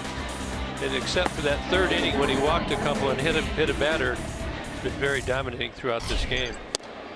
Daniel Norris back to the mound now as we go to the 6th. That is 3-1 in favor of the Rangers. Lucroy's ground ball scored a run his last time up.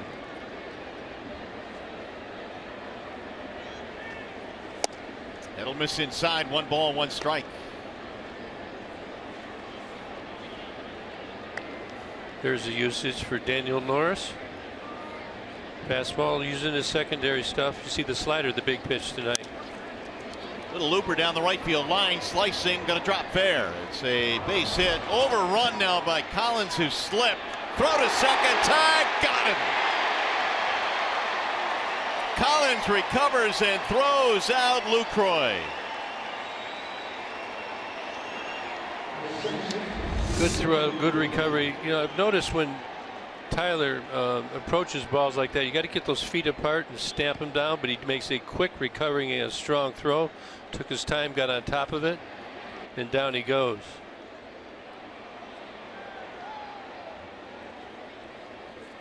Fired a bullet to Iglesias, who clearly applied the tag on it.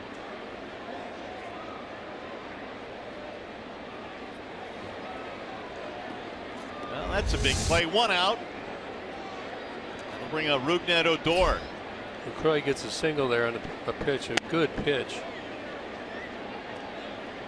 TC makes a good throw, cuts him down. Single, put out goes 9-6. Odor, pop up, fly ball, 0 for 2.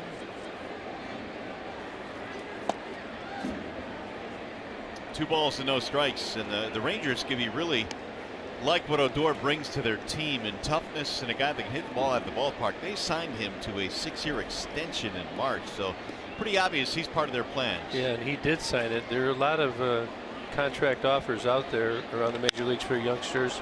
The guys are advised not to sign it, but he took the security. He's a good ball player. He's happy to be in Texas, and his toughness can't be underestimated. There's a base hit for Odor to bring up Napoli now. Rangers now have 5 hits.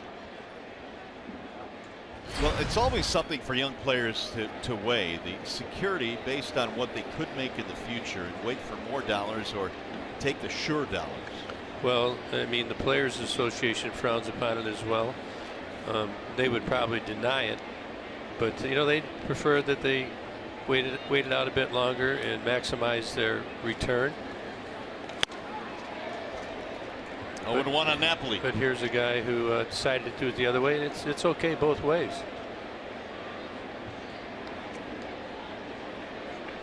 There's been a lot of talk, and don't know this to be fact, but it certainly is talk that Francisco Lindor with the Indians turned down a long-term deal worth a lot of loot.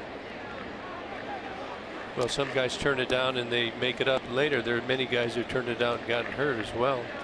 But it's not a matter of whether you believe in yourself or not. It's really hard to. You know, there's two sides of it. You want to play the game. You want to earn your money at the same time. Somebody makes you a proposal and it's guaranteed money, and you have a family. There's something to be said for that as well. 1 ball and 1 strike on Napoli.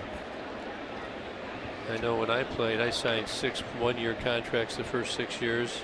Got a 2-year deal after that. But you know, if somebody offers you a lengthy deal, that's pretty hard to not consider anyway.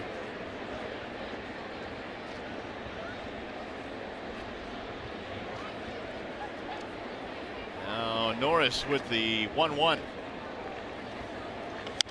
Napoli fouls it back out of play. Avila gives a look.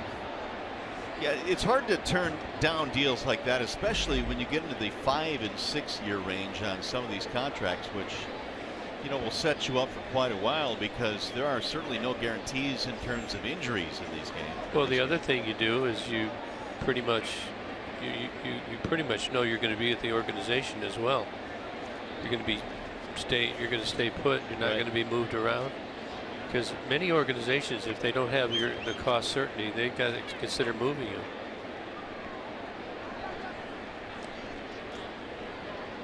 Odor with 4 stolen bases so far in the year is a threat.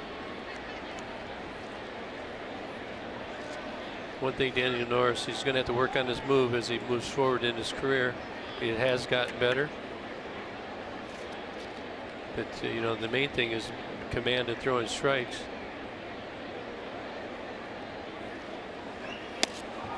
That'll pop out of the glove of McCann and advance the runner. Odor will go to second.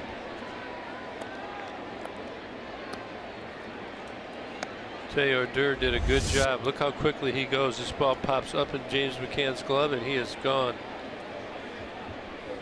That ball just got away. Looks like he may have got crossed up. Little chap with him.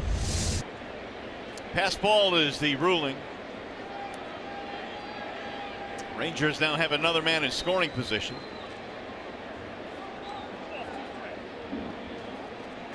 Two and 2 on Napoli. His home run back in the 4th was his 9th of the year.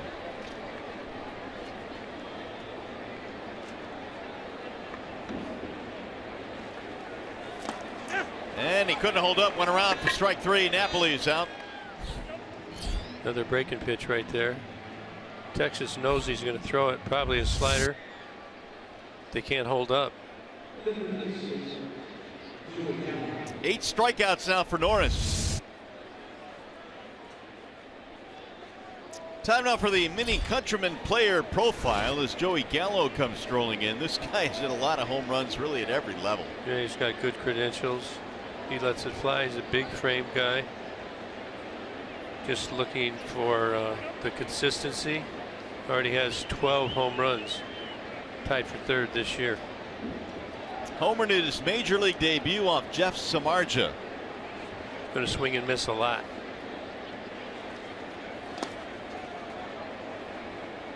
Just kind of what we were talking about a little bit earlier. When you look at the pitch count on Daniel Norris, he's at 100 now, and we're only in the 6th. Yeah, came out in the 3rd, just couldn't throw a strike. Walked the first 2 guys, hit a guy, but very efficient since then. Anibal Sanchez now up in the bullpen for the Tigers. A 31 pitch 3rd for Norris. Here's the 1-0.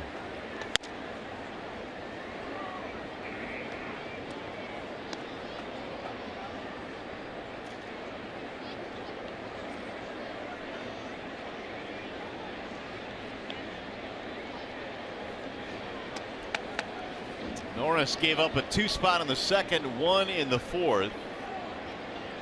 But since has been able to hold Texas off the board. Here's the 2-0. Swing and a drive. Oh man, way back. And that ball is going to be way gone. A no-doubter for the massively powerful Joey Gallo.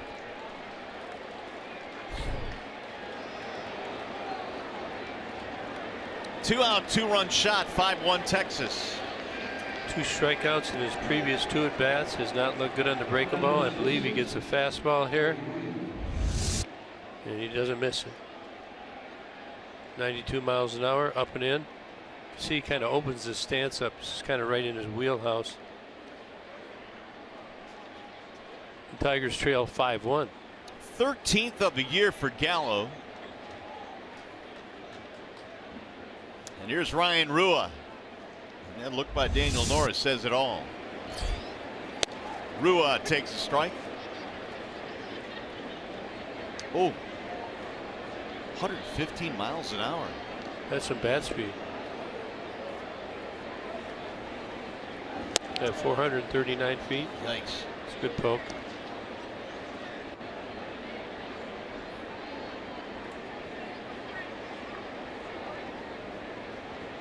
Nick Martinez says thank you. Yeah, well, he's going to run out there and give it up. So we'll see if he's smiling after the inning.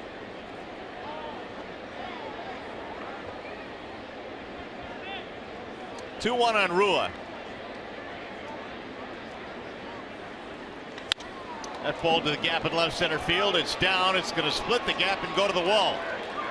Rua going to second base. He's going to pull in there with a double.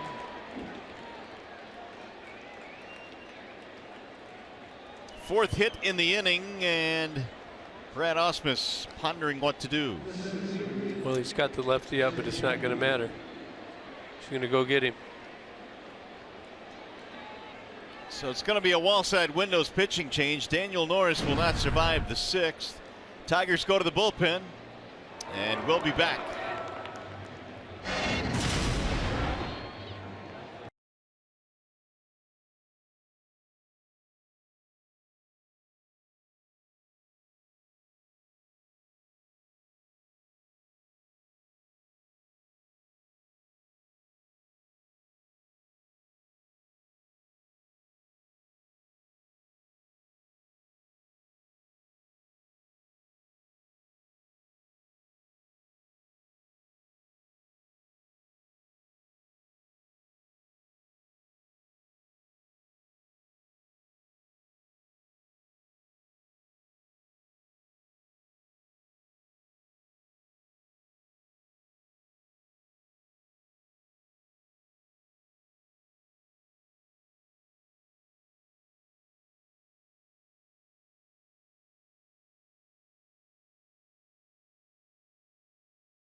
Fox Sports Detroit is brought to you by Bell Tire. For tires and auto service, everybody needs a Bell Tire guy. And by Chevrolet, the most awarded car company 3 years in a row. Hey, Ron Perlman threw out the first pitch before the ball game today. Actor, Sons of Anarchy, and got a photo with Blaine Hardy at the ballpark tonight, throwing out the ceremonial first pitch. Meanwhile, Anibal Sanchez coming in. Well, this is the 11th game. Of course, the Tigers wanted him to be their 5th starter as the season started, but he has been relegated to the bullpen. Struggled a bit in that role as well, but The Tigers are going to have a decision made on their bullpen. They really need Sanchez to step up, even though they are behind 5-1. He's got to stop him from scoring any more runs, and you can see Daniel Norris disappointed, but really he's throwing the ball well. Just made some mistakes in the one inning when he walked a couple and hit a batsman, cost it. There's a strike called on Jared Hoying. Only 4 innings at bottom note on the stats for Sanchez. Only 4 innings in the month of May, which speaks to your point. Hoying trying to drive in a run here with 2 outs. 2-run shot by Gallo has made it 5-1.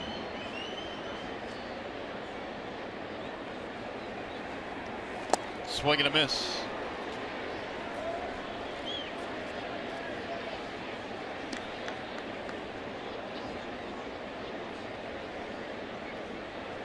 Daniel Norris pondering his outing tonight. 2 in the 3rd, 1 in the 4th, 2 in the 5th. The 0-2. Yeah, you look at Daniel Norris, a lot goes through your mind. He's disappointed. Sometimes you're just frustrated because of the outcome. But overall, his breaking ball is coming, the slider's coming, the strikeouts are up. Obviously, he doesn't want to have the control problems like he had in 1 inning today. And sometimes you feel like you let your team down, you know, but it's not like that. Everybody goes out and gets their best effort. There's nothing more you can do. Meanwhile, Sanchez comes in and strikes out Hoying to retire the side.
Game break brought to you by Chrysler. Texas is the hottest state in all of baseball. The Rangers have won 9 straight, the Astros 9 of 10, and George Springer is stealing things from Jose Ramirez down there in Houston tonight. Great grab there. Astros lead at 2-0 as they play in the top of the 4th. Mario, Gibby? All right, Mick, thanks. Keep our eyes on that game as well. The Tigers here are trailing, and back to the bullpen, I should say, go the Rangers. In a wall side windows pitching change, it'll be Tony Barnett. 16th game, ERA at 4.80. You see the 10 strikeouts to 3 walks. The Texas's bullpen, you know, they had to move Matt Bush to the back of their rotation to close, so they kind of took him out of the bridge position. So this is something that Texas has not done well. The Tigers do have the ability to score right here. 93, 94 miles an hour on the fastball. Lots of cutters. Occasional curveball and change. Well, the Tigers now will send up Justin Upton, Nick Castellanos, James McCann. 5 runs, 7 hits. Texas Tigers run on 4 hits. Upton takes ball 1. See, Barnett has that little hesitation at the top of his balance point over the rubber. The Tigers hitters will have to stay back and get acclimated to that.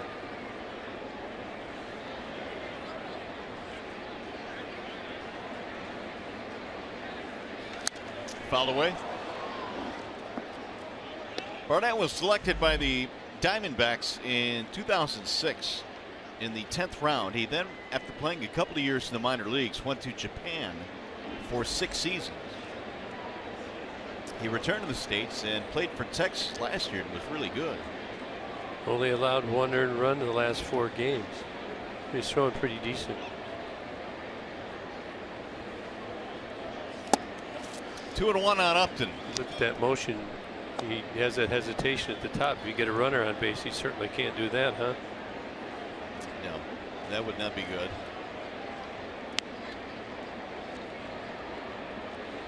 He also mesmerizes you with his flowing locks. Maybe you, not me. See 2-1, a swing and a miss. Four-seam fastball moving off the outside part of the plate.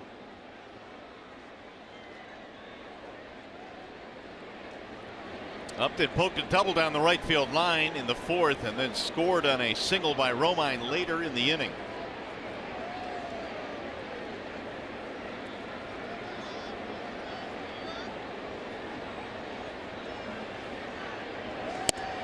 Off the plate, 3-2. Well, you can see he's throwing the ball to the outside part of the plate. There's that little hesitation right over the top. Trying to get Jay up to offer again off the plate.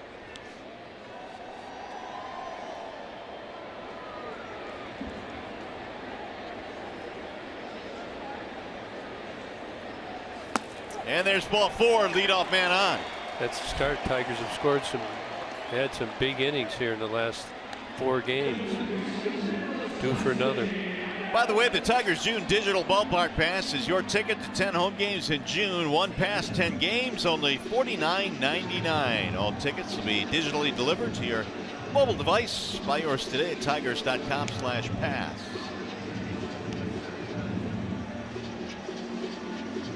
Here's Castellanos, hit by a pitch and a walk in this game.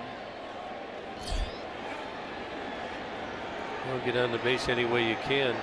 James McCann is due right behind you.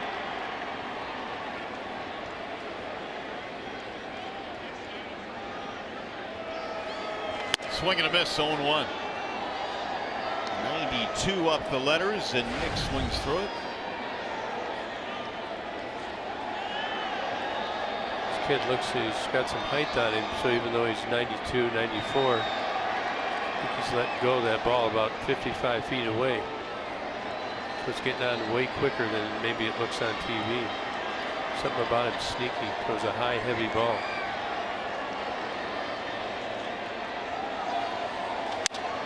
Fly ball, shallow right field. It's going to drop, base hit. Off the end of the bat, Castellanos has a single, and here come the Tigers.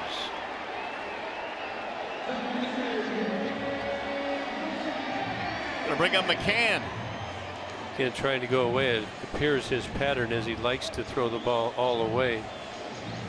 Might want to make an adjustment. Tigers have gotten a walk and a hit off the end of the bat.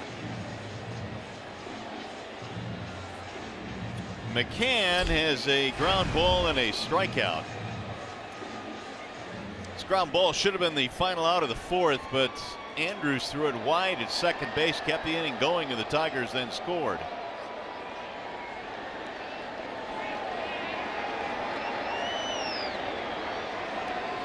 If you're a Tiger on base right now, you got to stay close. You can't get doubled off on a line drive. You know, you want to score, but you're down 4 runs right now, so you want to be just take a little extra time, a little extra note, make sure the ball goes through the infield. Got some pressure. You're in the Texas's bullpen. Keep the pressure on him. Hopefully, you could force a mistake.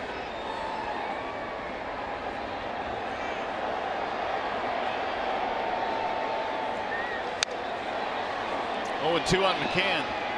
This Rangers bullpen of late has been pretty good. Part of that 9-game win streak. The bullpen a 2.67 ERA in their last 12. So even a little farther back than the 9-game streak.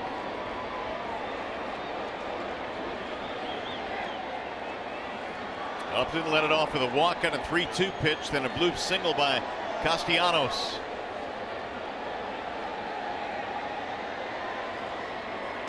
That'll get away and go to the backstop. Advance the runners. He can't find it. Upton thought about it, but he'll stop at third. Tell you, LaCroix's had trouble with a couple of balls tonight. J-Up's been on both times. Again, you're down by 4. Dave Clark shut him down quickly. Upton charged around third base and then had to put the brakes on quickly. Gets a pretty good read on it. Pretty good start. You want to make sure you know where it's going. Look at LaCroix. He doesn't know where it's at. J-Up thought about it just for a second. Kind of a weird turn right there. Yeah, and J-Up looked a little bit off kilter, but he seems to be okay. Yeah, nobody out. No way you take the chance there.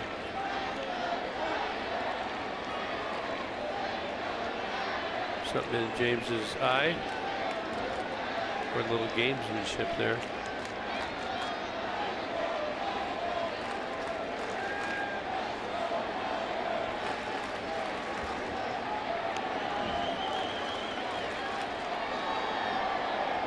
Here's the 1-2. That time Lucroy able to smother it.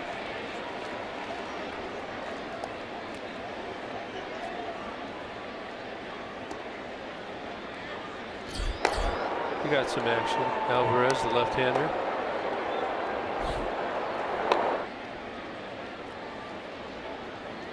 Probably for Collins. For sure.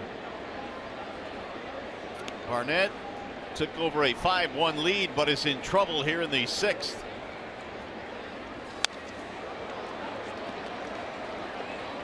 Right down the middle of the plate and fouled straight back by McCann. Now we'll get Lucroy going out to the mound. Tigers have 5 hits in this game. The Rangers have 7. Texas, though, has hit 2 home runs. Napoli and Gallo. And again, the home runs are really what is counted and are going to count in this game.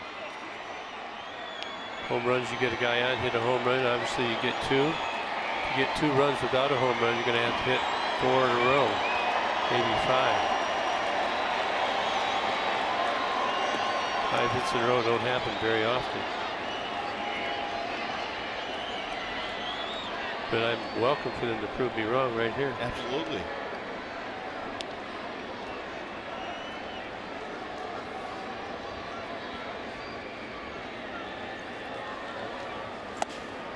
Almost hit him.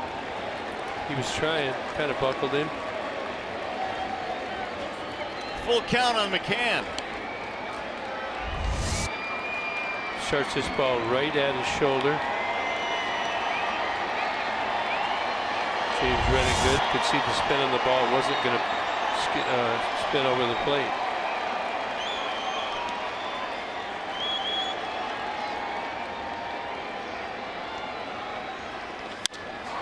Fly ball in the air to center field. Tag up.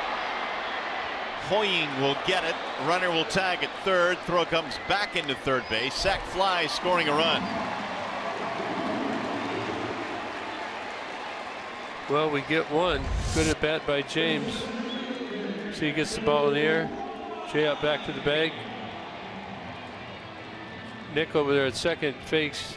Can't read the throw. That ball was not on the line. Again, you can't take any chances. You can't run into an out right there. And Tigers claw back with 1 run. Meanwhile, Doug Brocail is out again. Jogging out to the mound.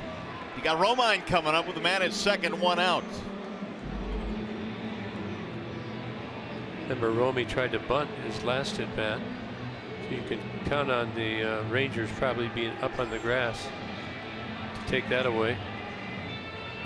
Just want to keep the line moving. Romine ended up singling in a run in the 4th. He grounded out in the 3rd. Well, they're back, but he's see a lot of guys. They'll start back here, then they'll trickle in, trying to bait him into doing it. Here he comes. Yep.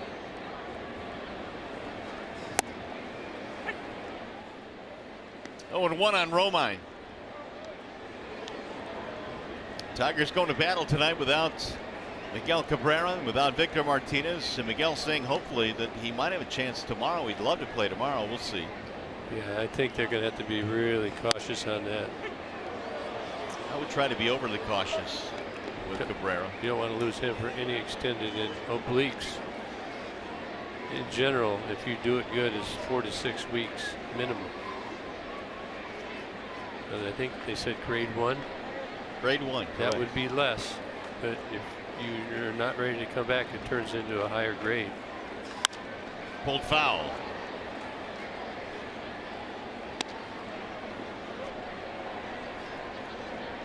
Romine this year has hit well in this ballpark. 342 overall this season. We see kind of a different player this year, Gibby. I think offensively from Romine seems to be a much stronger offensive player. Well, he's changed the swing path like many guys have. He's trying to approach the ball differently.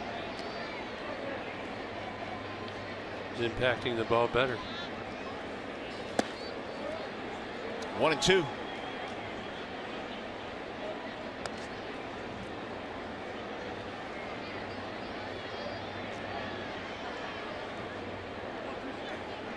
Swing pass, launch angles, hit speeds. Didn't have that when you played, did they? Not that they could keep track of, but they do now, and they know by those launch angles and pitch speeds and the spin rate what's going to happen when it hits the bat.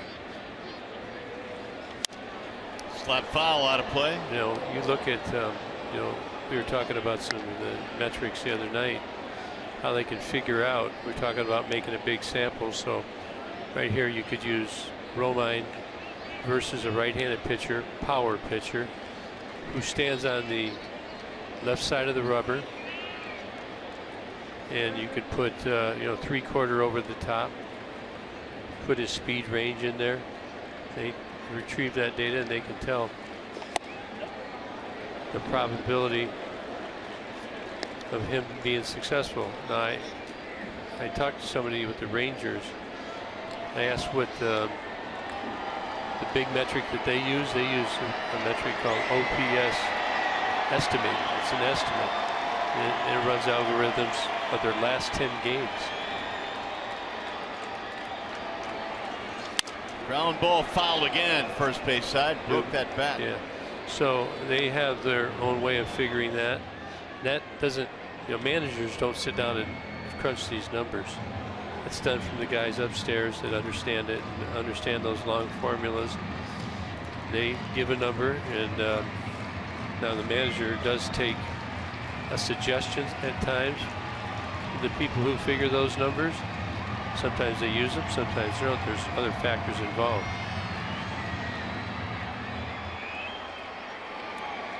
Meanwhile, the right-hander Barnett has thrown 22 in this inning. And he's recorded only 1 out. A run in for the Tigers, 5-2.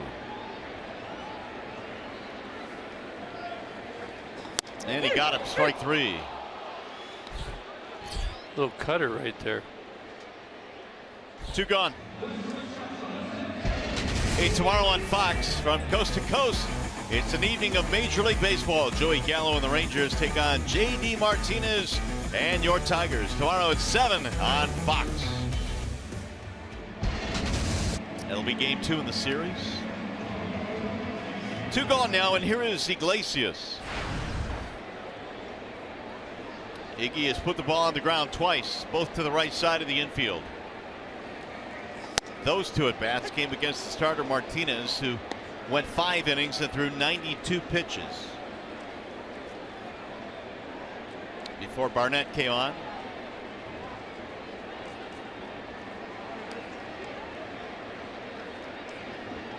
Four hits and only one run by Martinez.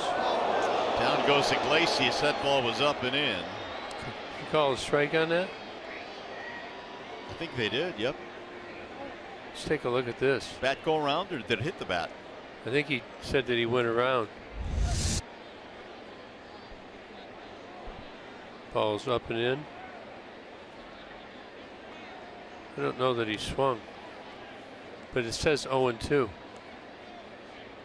Man, He kept it tight, but he spun his body around. Right. Well, he's not arguing. Here's the 0-2. Swing and a miss. He struck him out. Minimal damage done by the Tigers. 5-2.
Go to the top of the 7th here at Comerica Park. Menards brings you the big money encounter. The Tigers bullpen. Look at this, Gibby. Through April 29th, the ERA was well over 6. Yeah, since then they've done very well. They've switched it around, and everybody's doing their job. However, we have 2 guys down tonight. We know Greeny's down, and also Alex Wilson. But Alex Anibal Sanchez is in the game right now, and he's doing a good job so far in the previous inning of shutting down Texas. It's got to turn into an 8-man bullpen, you know? Yeah. They got Buck Farmer up as well from AAA, and that's what's happened. They've accomplished that since the end of the month with less than the full bullpen, and when they get everybody involved, now they'll have something going. Delano to Shields gets things started. Sanchez came out in the 6th after the double by Rua, and he struck out Hoying to end the inning. Every time he throws, you're just hoping that he regains his feel for all of his pitches. Slice to right field, and it'll drop. Base hit. DeShields on base for the 3rd time in this game. We'll bring up Shin Suchu. Yeah, he may want to run here. Sanchez can be slow. Keep an eye on that. Now, here is the issue the Tigers have had several times this year when Sanchez come out of the bullpen. A manageable deficit has ballooned late in games and has kind of taken the Tigers out. Sanchez trying to avoid that tonight. Yeah, he's got to find a way to get a double play right here. Chu with a sacrifice hit by pitch and a ground out. And if you're looking for double plays, this guy might be your candidate. 9 of them this year.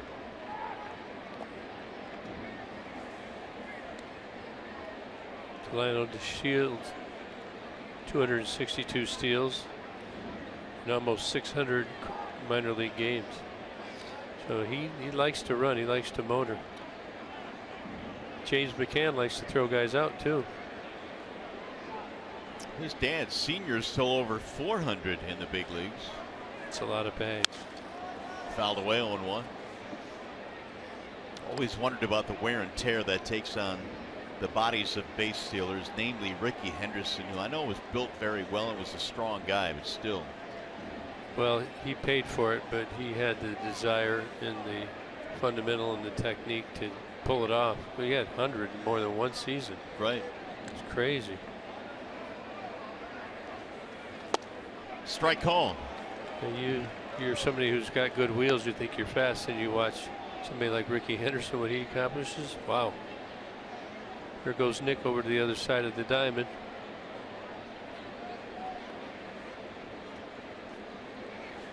Two-strike shift.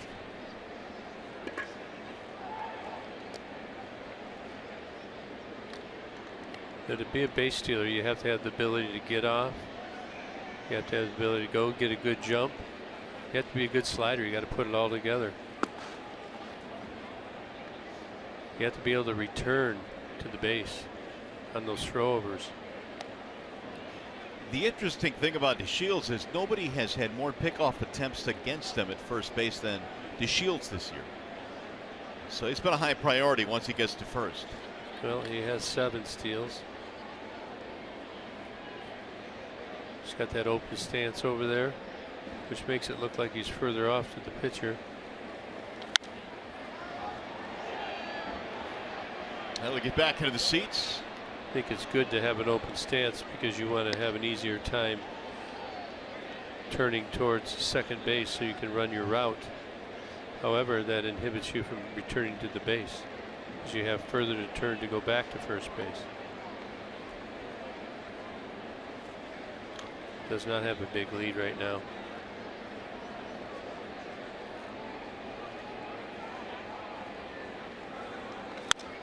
Popped him up. Shallow left field. It'll be Iglesias. And that is out number 1. Well, the Fantasy Dinner Series returns June 1st. A special guest, Jack Morris. All attendees get a gourmet meal, a photo with Jack Morris, and a chance to take part in a Q&A session hosted by Dan Petrie. Call 313-471-2550 or visit tigers.com for more info. Jack was a good one. He was a heck of a competitor, a great teammate, and didn't like to lose. Here is Elvis Andrus.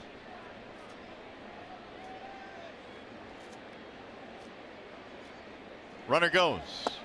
Here's McCann's throw. Tag. Got him out at second base. They're going to check that. They will check it. I don't know how it's going to turn out, but still a terrific throw by McCann. Yeah, he really. There was a cannon down there for sure, right on the foot. I think he thinks he was safe. He had a huge jump. Did he have his foot there blocking it? That's about the only chance, I think. Well, from that side you can't tell. No, they're gonna challenge this. Here you go. Oh, he might have been out. Ooh, yeah. See that dirt flying there? That's called turfus. That's the stuff that supposedly absorbs the moisture, and also that makes you slide really, really far on the dirt. I don't know. You think they're going to turn that one around? You know, I thought by the naked eye, I thought he was safe, but he's not on there yet. No, I think this call stands.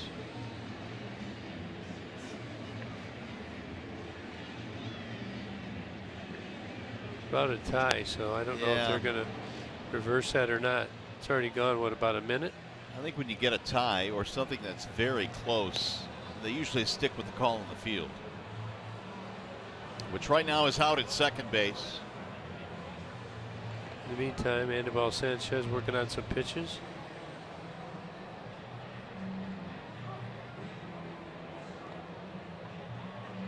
When they're this close, it usually takes a lot more time. And again, this year they've tried to limit the umpires in New York to 2 minutes to make their decisions. Do we have our clock going? No, but we've got to be getting close. I think this is the part opponents of the replay system weigh in, because it does get lengthy. If you're looking at that, here we go. Out. So the Shields cut down. Great throw by McCann. It really was. Shields had a great jump. McCann got rid of it even quicker. Base is empty with 2 outs. That was like Pudge Rodriguez-ish. I think he got a good jump and he throws a bullet down there and you're out.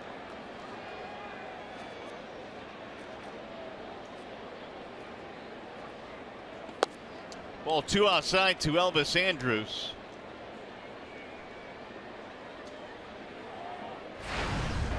The review lasted 1:35. That's all? That's it. Well, I must be rushing. It seemed like a lot longer. Yeah, I'm not buying it. I'm not. I'm not making it up. Here's the 3-0, and it's in there. Strike 3-1. One of my sayings is don't rush, especially with your children. You know, they get rushy when they're young and they run into something or whatever. Right. They use that on me all the time. Fly ball left field. On the move is Upton. Still going back. He has room, and that is that for Texas. Coming up, the Consumers Energy 7th inning stretch.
Fox Sports Detroit is brought to you by Comerica Bank, a part of Detroit and the community since 1849. Your Metro Detroit Chevy dealers. Visit ChevyDetroit.com. See why Chevy drives the Motor City. Wallside Windows. We can do that. We are the factory. And by Tim Hortons. Purchase coffee at Tim Hortons on May 31st and send a deserving child to camp. Chilly evening downtown here in Detroit. 5-2 Rangers have the lead. We go to the bottom of the 7th inning here at the ballpark. And a Wallside Windows pitching change. Keone Kela has come on for the Texas Rangers. Thought it was paused there for a second. You can see this is his 14th game. Has not pitched in the last 5 days. Before that, retired 12 of the last 14. Kind of a fastball curveball guy. Those are his 2 main pitches. 96 miles an hour with the heater. All the way 83 on the curveball. He's a power guy. He's going to come at you. And he's going to come at the top of the lineup. It'll be Kinsler, Collins, and Martinez. 5 runs, 8 hits for the Rangers. 2 runs, 5 hits for the Tigers. Kinsler is 1 for 3. That's drop in for a strike.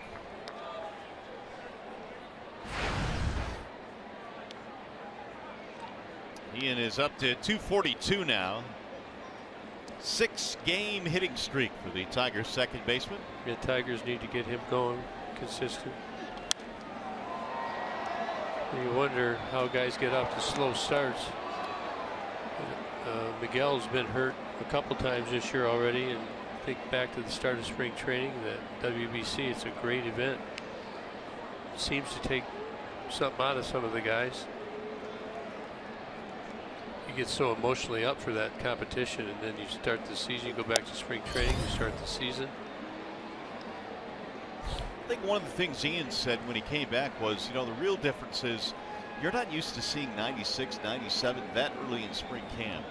Guys are usually building themselves up to that, and then you get into these games with all the emotions and the guys trying to get you out instead of just working on stuff. Yeah, but then you ramp it up, and then you got to come back. And it's right. The opening part of the season is, especially opening days. You know, those are excited. You have different elements to deal with. Trying to just get yourself comfortable on the regular season. It's cold out.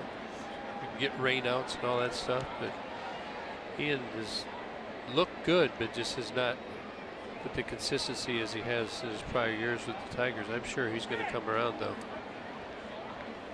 Got a good attitude, plays every day, never complains, good leader in the clubhouse.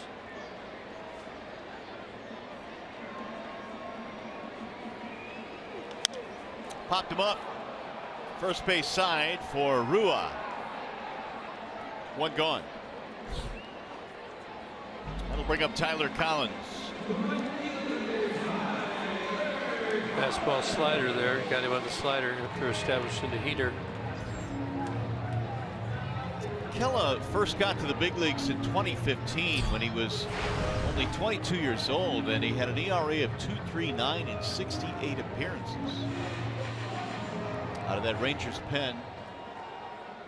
Well, he's got a good arm for sure. 68 strikeouts in about 60 innings in his first big league season. That's in there, a strike call. 96 on the radar gun, so he's firm. And 96 used to be really fast. Nowadays, pedestrian. He's going to see that every day.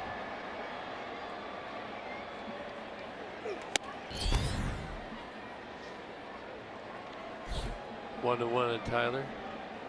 Been working Tyler away in the zone pretty much every at bat. Was ahead in the count 3-1 last time, went down on strikes.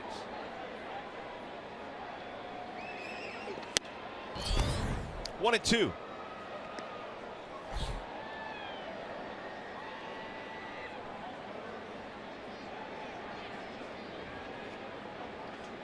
So right now you're at a -2.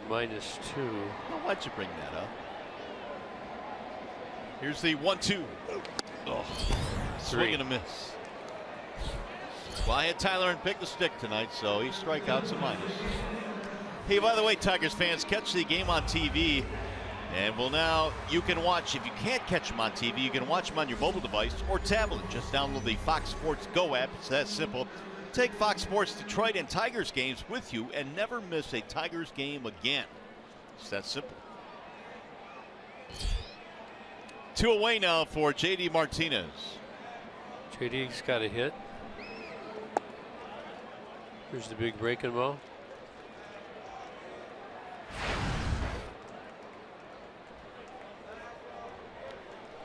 The guy throws 96 miles an hour, and then he drops a ball in there at 82. Very hard to lay off of. 97 from Kella, 1-1.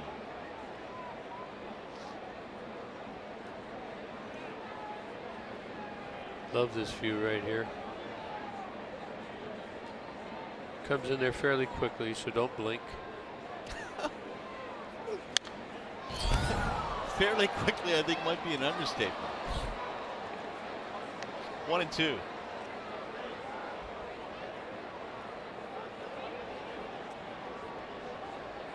One of the things you look for with these guys, what side of the rubber they're on, and then where do they step? So is he going to step over here and throw across his body? That makes it even harder. This one heading back to the seats. Rua does not have room. 1 and 2.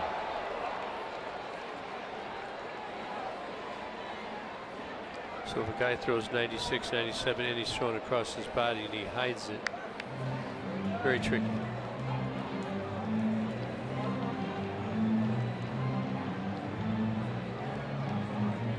McKellar came on for Barnett, who gave up a run in the 6th. Their starter Martinez went 5 innings tonight, allowing just 1 run.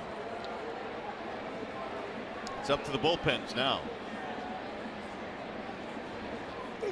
Swing and a miss. Martinez is out, and that will end the inning. 1, 2, 3 go the Tigers. Tigers baseball tonight presented by Bell Tire.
Trail 5-2. Here's our Comerica Bank game summary. Daniel Norris really threw some great pitches. He's coming along. The fastball here on Gallo, threw the good breaking balls as well, but Mike Napoli got him in the top of the 4th inning. Told you he likes those high heaters. He finally got one in, and then in the 6th inning, Joey Gallo, the big fella, had been swinging over top of the sliders and breaking balls. Tried to sneak a piece of cheese on him, and he got him. That put the Tigers down 5-1, and they've clawed back to make it 5-2. A little bit of rain right now. Very light rain, but it is raining nonetheless. And the first one is in for a strike on Jonathan Lucroy. Lucroy, Odor, and Napoli. 5-2. Rangers have the lead, game 1 in this series as we go to the 8th. That ball popped up. McCann discards the mask, and he hangs on. 1 gone. That's amazing how far over the stands that ball was, and how far it comes back on the way down. If you ever sit behind the stands, you're going to think the ball's going to come right at you. It's going to go way back towards the field on the way down. James McCann knows the drill.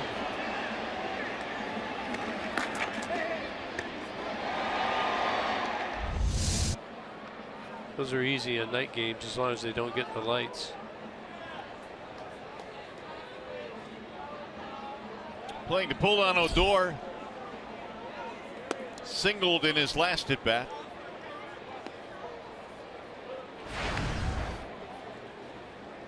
Also scored a run, came around in the Gallo home run.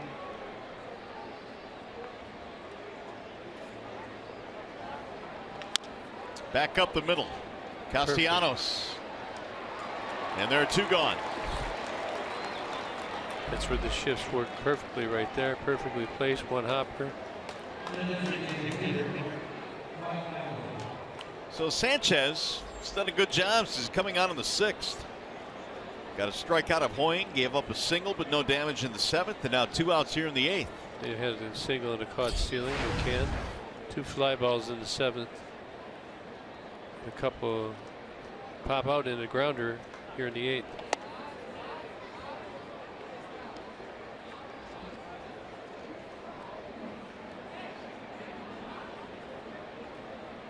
Got to be careful here to Napoli. He drilled it over the wall in his 2nd at bat. A long home run to left in the 4th.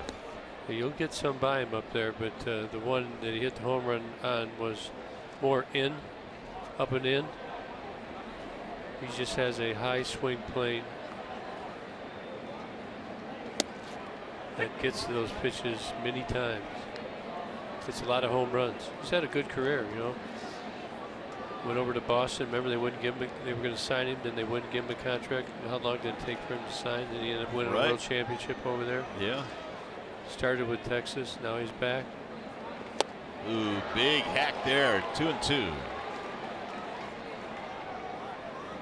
Napoli, big season last year with the Indians. Drove in 101 runs. A lot of people thought the glue of that team last year for Cleveland. Swing and a miss. He chased up top and down he goes. 1-2-3-8 for Sanchez.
Go to the bottom of the 8th here at Comerica Park. Here is the upcoming matchup presented by Wallside Windows. It'll be Verlander and A.J. Griffin tomorrow night in Game 2. Yeah, Griffin's having a great year, 4-0 record. Verlander's throwing the ball well, 3-3 in 8 games.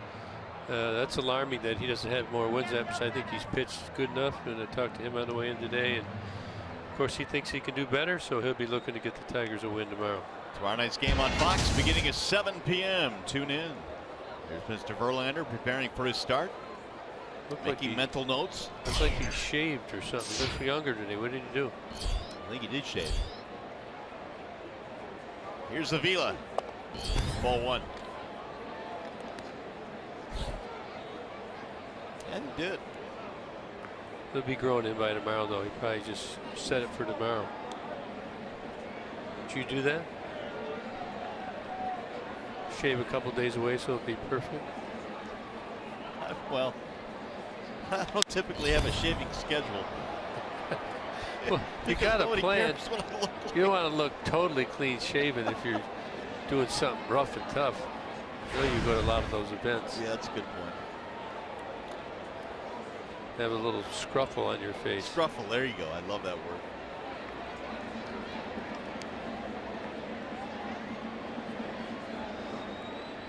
Oh, there you go. He's had that for a while. Yeah, more than scruffle. How many years give that? How many rings on that beard? I don't know. Trimmers there. Not there. Wow. Here's the 1-2. Now, in the wintertime, you'll grow a beard one. Depends where I'm going. If I'm going to Hawaii, I'm not going to grow one. But yeah, I know. But yeah, you're hanging out up north. Yeah, that absolutely. It is warm, but in the winter or in the summer, it's boy, it's kind of sweaty and hard to manage. 2-2 on Avila.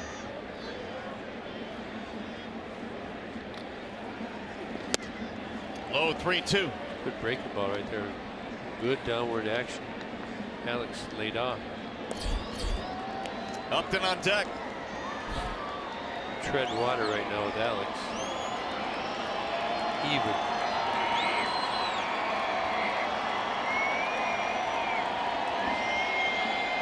Here's the 3-2. And he walked him. There's a point. So Avila draws the base on balls.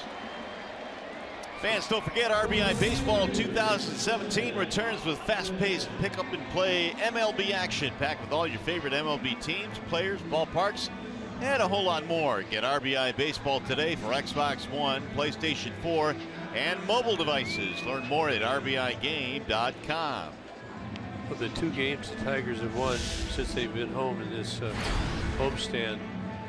Situations like this, somebody's popped one. Trailing the game. JD hit the grand slam in the first game against Baltimore. Jep's looking to do a 2-runner right here. Ball 1. Kella had a routinely easy 7th inning with a couple of strikeouts and a pop-up. But he has walked Avila, and now he's falling behind Upton.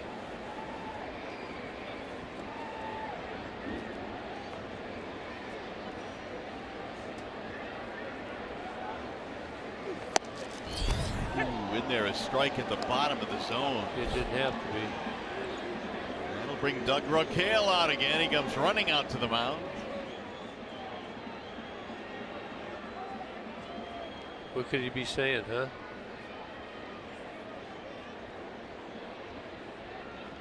Well, whatever he's saying, Kella is listening intently. Well, they probably have a game plan. Maybe they didn't follow it. That pitch was a pretty good pitch. Borderline down and away. Jep didn't like it. 97. You want to take that pitch. Yeah, what do you do with that? Yeah, you take it. Hope you get it from the umpire.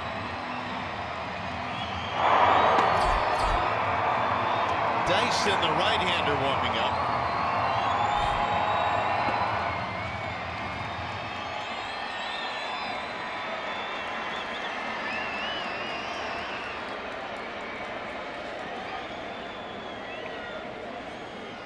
Swing and a miss. 1-2 on Upton. Kella reaching back for 97 there. Yeah. Well, Dyson comes in. He's on 95, 96. Kayla is 97, 98. Bush will hit 100, their closer. So their bullpen is built like many around the major leagues. Lucroy been busy blocking pitches all night. That'll make it a 2-2 count. Kella was called up from the AAA team in Round Rock middle of April.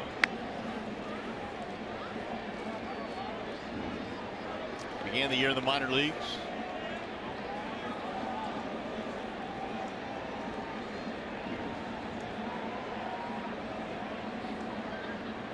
Here's the 2-2. High 3-2. So you got a guy like Kella here. We talked about the stuff that he has. He broke into the big leagues, had a really good first season, but started this year in the minor leagues. The consistency can elude some guys.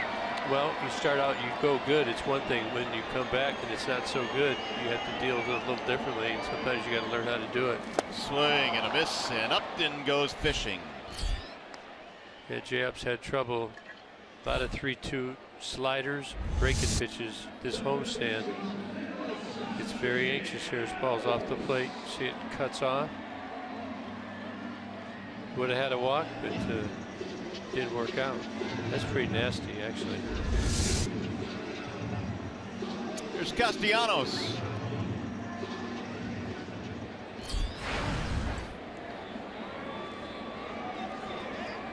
Nicholas on base 3 times, walk, hit by a pitch, and a single. Kella has struck out 3 since coming on.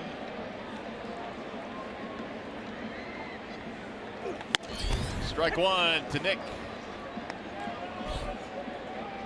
who is put in the 6th spot in the lineup by Brad Ausmus tonight, and he has responded on base 3 separate times here this evening. The 0-1. That'll get away. Gonna go all the way to the backstop, advance the runner. Boy, LaCroix wore that. You can hear it hit the meat up here. Talking about that bullpen, Martinez threw 5 innings, struck out 4. Barnett struck out a couple. Kayla's got 3. LaCroix's getting beat up. That was a fastball in the dirt. Pretty hard to keep in front of you.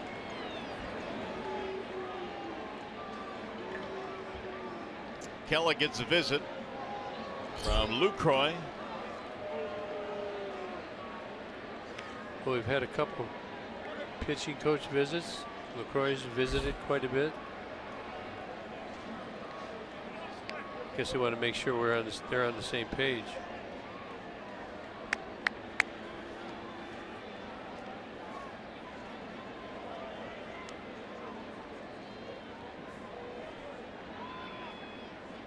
Here's the 1-1. High fly ball center field. Ball hit well. Hoeing going back though is under it. Runner will tag and move up. Avila gets to third with 2 outs. Hey, Tigers fans, head to tigers.com/vote to send your favorite Tiger to the 2017 Major League Baseball All-Star Game coming up on July 11th in Miami. Vote today, vote tomorrow. Vote at tigers.com/vote. What rule changes do they have this year? They release those yet for the All-Star game? I don't know that there are any. Are there? We'll have to get into it. I'm sure they do. It would be a good event down there in Miami, nice and warm. Be a good stadium to have that event. What Tigers will be going this year? Who are the front runners right now? It's a really good question, and you wonder, had J.D. Martinez played all year, what his numbers would be at this point. I think pretty obvious all-star worthy. Well, at least one guy has to go from every team. Fulmer? Fulmer for sure. The All-Star game this year, though, no longer determines I don't like that part. home field advantage, really. Yeah, I like that rule because I thought it made guys, play to win. There was something on the line. It just seemed like a better way to do it. I feel that some of the other All-Star events are, real exhibitions. And, if it's an exhibition, you should say so. It's just the way I feel. I like the competition. I like them best to go at it. Got him. Strike 3. McCann caught looking, and Kella pitched out of trouble here in the 8th.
And Mickey York back with you at Comerica Park for a 1-800-CALL-SAM update. Well, Rod, the Rangers have been controlled tonight, but not necessarily contained.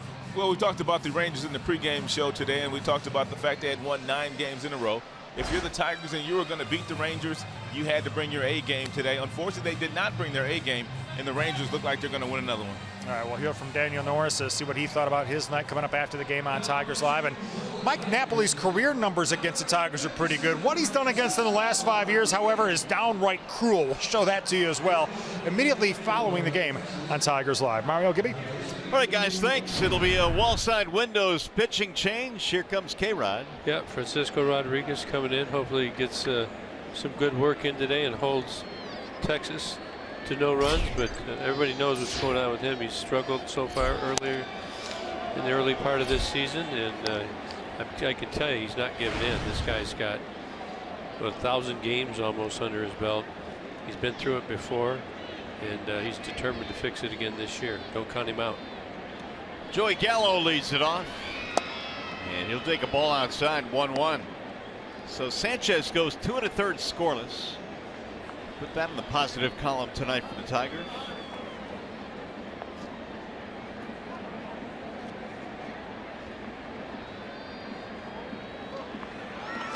Gallo sends a high pop up in a shallow right field where Kinsler is playing a rover position. 1 gone.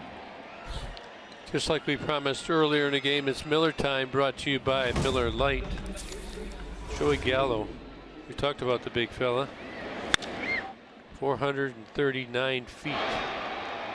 Boom. He didn't miss it. Daniel Norris had thrown him a lot of sliders, and it worked well, but he tried to sneak a piece of cheese by him, and Gallo got him. Now Ryan Rua.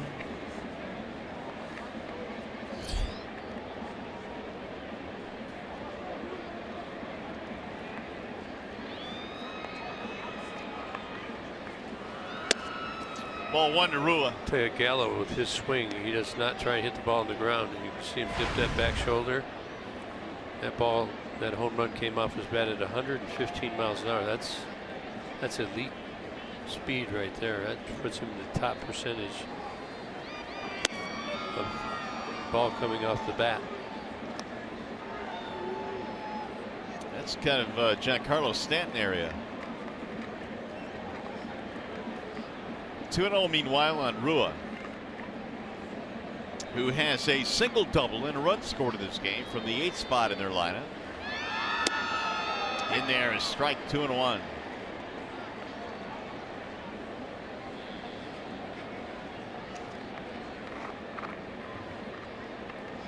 Francisco Rodriguez, the 3rd Tigers pitcher in this game. Norris, Sanchez, now K-Rod. Here's the 2-1. 3-1.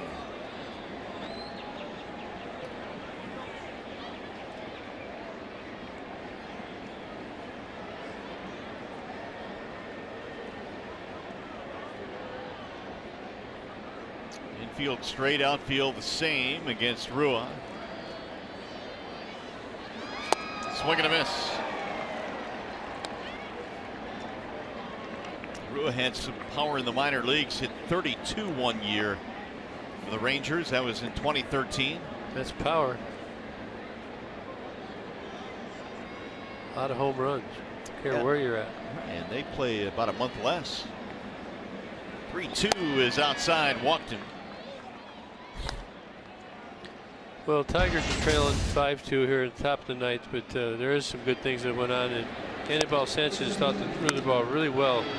You know, when he's been getting tattooed, the guys have been sitting nice. He's got guys out in front of on their front foot.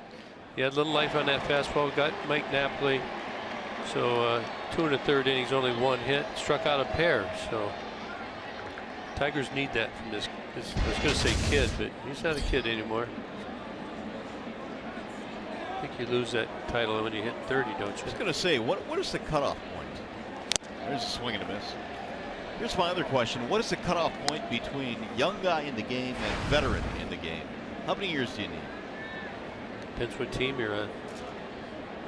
The Tigers. You start to become a veteran, I guess. I would say 4 or 5 years. Yeah, I would say the same. A young vet. A grizzled vet would be what, 10 years and over? Yeah, I'll go with that. That's Matt Bush. What a story this guy is, huh? Yeah, he's been quite a story indeed. And as you mentioned, electric arm. He was drafted in, was it 2006? Way back there. That's in the dirt. 1 ball and 2 strikes on Hoying. Took him a while to get to the big leagues. Frankie looking for a double play here.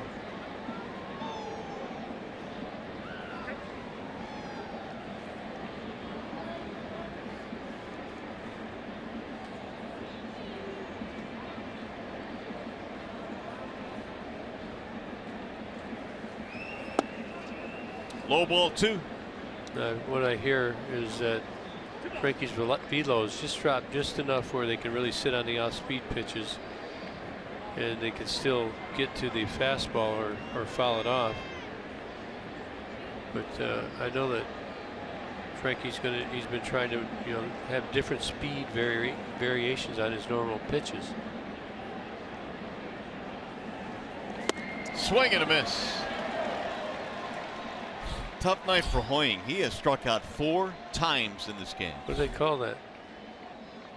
Is that the golden? Golden sombrero. A good changeup here. It's got good action on it. Out front, over top.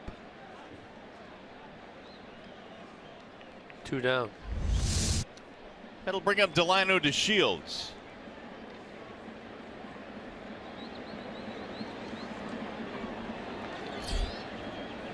Looking ahead for the Tigers, Romine, Iglesias up to the top for Kinsler. Ball 1. Pretty good night for the Shields. 2 hits, a walk, run scored. Yeah, he's done what a leadoff man's supposed to do. Average now at 283 for Delino to Shields Jr.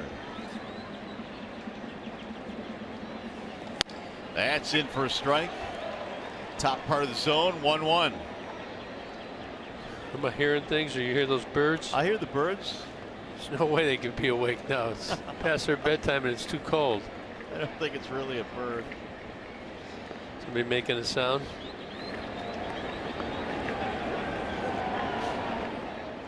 There goes a runner, and they're going to throw down to second and get the tag down. Tried to time it. Ruiz out of there. Let's go to the bottom of the 9th.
Bottom of the 9th and down 5-2 to the Rangers. Matt Bush going to be taking over, and here's what you were talking about, Gibby. And it was actually the 04 draft where Bush went #1 overall to the Padres as a shortstop, and JV was 2nd overall to the Tigers that year.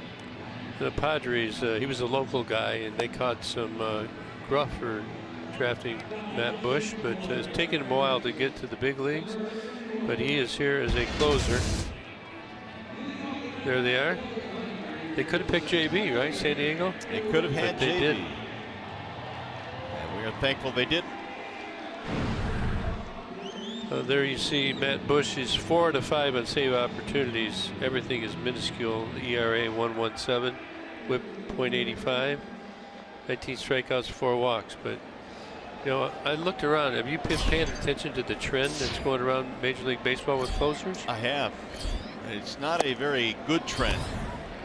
I mean, they're having trouble. Guys have been on the disabled list.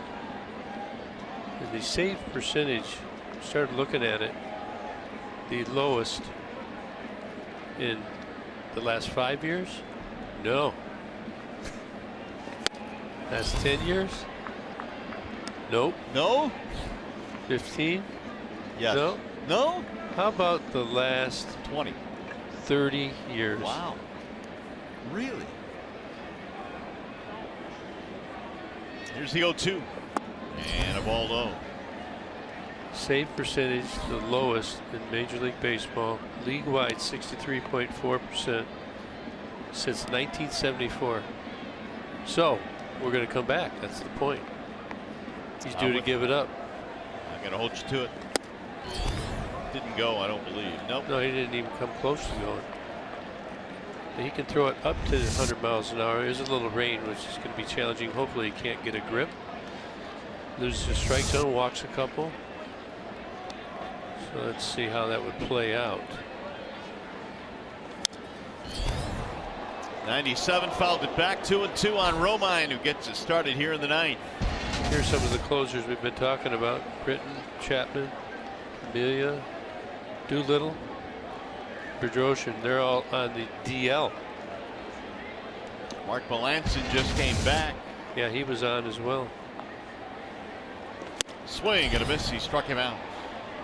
That's some cheese there. One away. It's a four-seamer. He's got location too.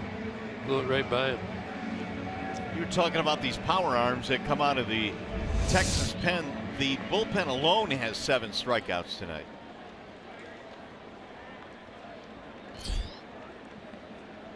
Here is Iglesias.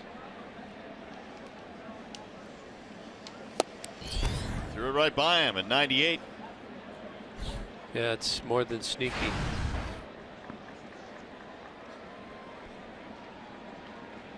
Iglesias 0 for 3 tonight, looking to get his hit, get the Tigers going.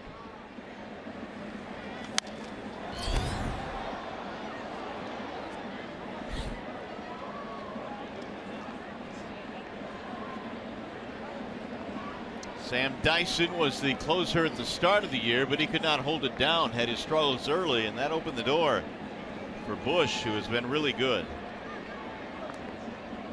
That's a pretty interesting story. This kid did not live up to his billing. Many years later, he's closing for the first time. Started as a shortstop, now he's on the hill here when it counts. It helps to have an arm that can bring it triple digits. It's only 5'9". 1-2. Some guys just have that shoulder and arm strength. You know, Billy Wagner, remember him? I mean, yeah. he just trying to think who else, a guy that was not very big that had good velo. Pedro wasn't all that big. No. Guidry? Either was his brother, Ramon. Then you had guys like Randy Johnson, who were big boys, Goose. Then you have some guys that are really big and they throw soft. Marcus Stroman throws pretty good from Toronto. Again, the 1-2, it bounces in. 2 balls and 2 strikes. Light rain falling here at the ballpark. Tigers down 5-2 in the ninth.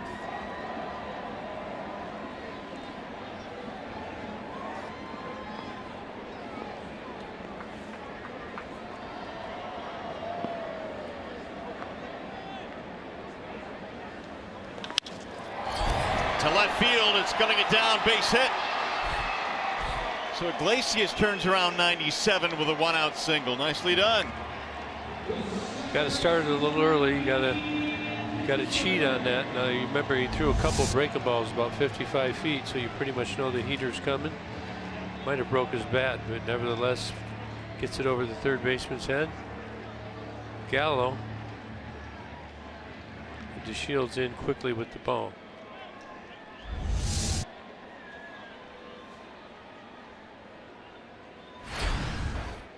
Tigers had their 6th hit of the night. 5-2 ball game, 1 on, 1 out. Ball 1 to Kinsler. Got 13 pitches on him already. That's what you want to do, especially for the series. You hope to get him tonight, but if you don't, you want to disrupt that bullpen. Nobody likes to have their closer out of the lineup. Put some more pitches on his arm. Get him till he has to groove him. Popped up. Right field. It's going to be out number 2 on a ball caught by Chu. Kinsler is out of there, and it's up to Tyler Collins.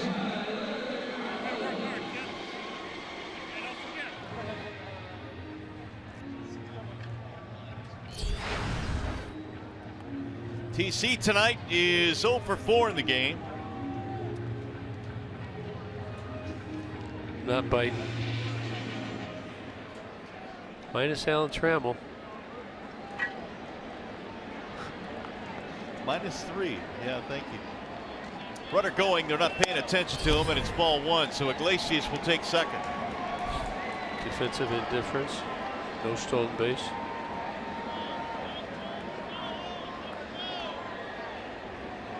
Rangers trying to win their 10th consecutive ball game here tonight.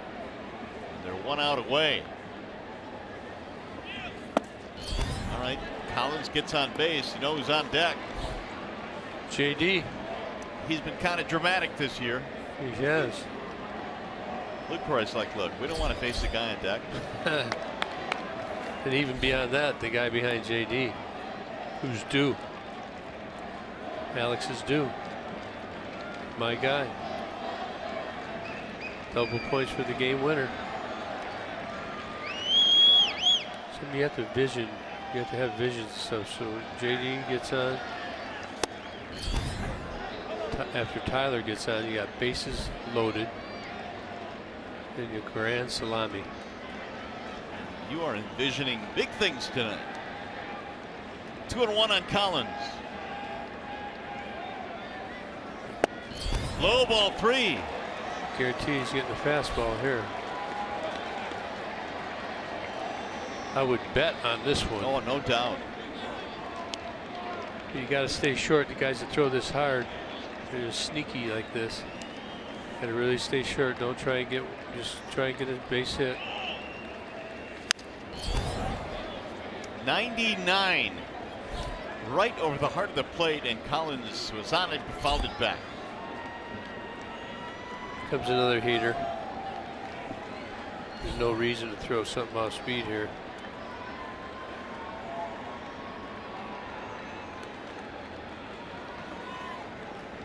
Here's the 3-2. Fouled away. That a boy, way to hang. Bush in his last 2 at 99 miles an hour, trying to blow away Collins. Tyler trying to get JD Martinez up to the plate as the tying run.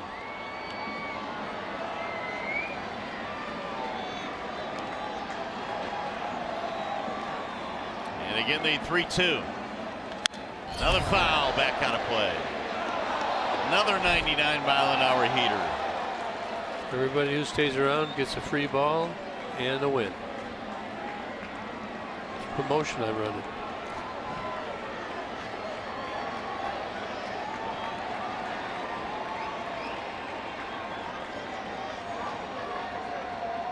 Now you think he might throw a breaker. Got a piece, and again he came back with a heater. He's thinking about doing something else. But again, you got to really go at him with your good stuff. would hate to throw that into the ground again and take it back. He has not really thrown one for a strike. He's been bouncing them.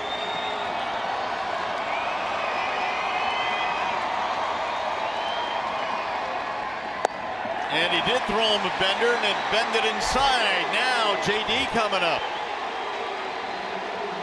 Well, JD, why we want him up there?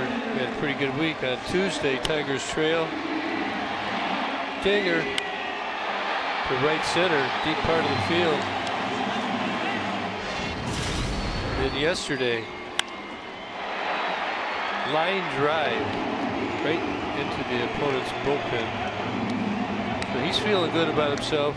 Got a chance to tie this game right here with the dinger. 4 career home runs.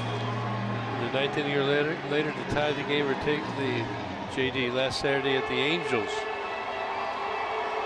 Was the last time he did it.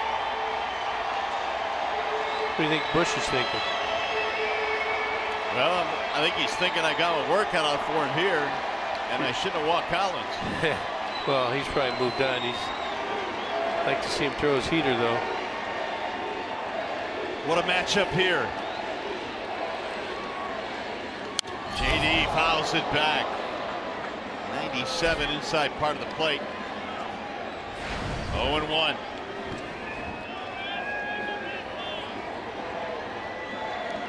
Rally caps are going. You got a guy with a flair for the dramatic at the plate.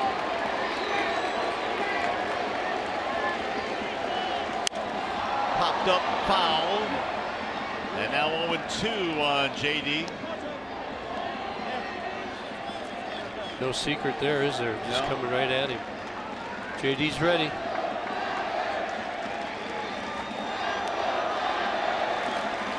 Five-2 Rangers, 2 on, 2 outs. We're on the bottom of the 9th.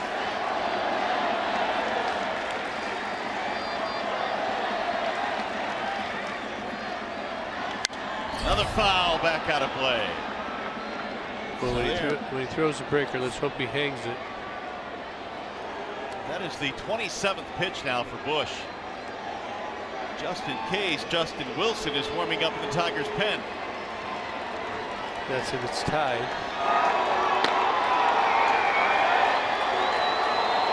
And again the 0-2. Bouncing ball to the shortstop. Andrews got to hurry. Throw it away! And a run will score. Martinez is safe at first base. And it's 5-3.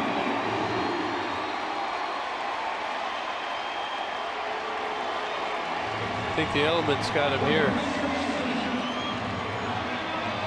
Through the breaking ball, JD gets his bat on it. Ball picked up some moisture. It's been raining out. And Andrus gets a wet ball and it just takes off on him. JD hustles. Andrus is charged with his second error of the game, single E6. Iglesias trots home. TC on third. JD on first. Alex Avila, chance to win the game for the Tigers. Well, you envisioned it. Avila is 0 for 3, had a walk in his last at bat.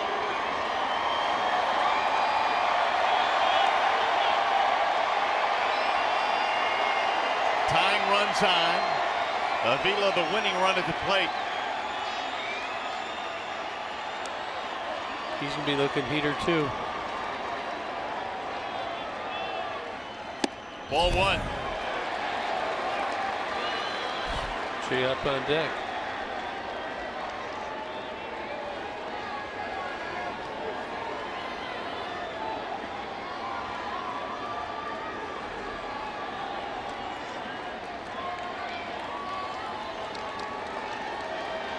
Bush will have to throw his 30th pitch. Strike call on the outside edge. Ooh, he got the benefit there, and Avila didn't like it. Yeah, he's sure he's having a little conversation. You keep an eye on him here. He's probably mumbled something or let the umpire know. Usually ask really quick, because that as far as you're going to go off the plate, you wouldn't want to escalate anything there. You get another one, you would. Bannister pacing right now with his closer on the mound. And a ball inside, 2-1. Looks like Alex was looking in there, but held up. It's a season high now in pitches for Bush at 31. Maybe toast for tomorrow.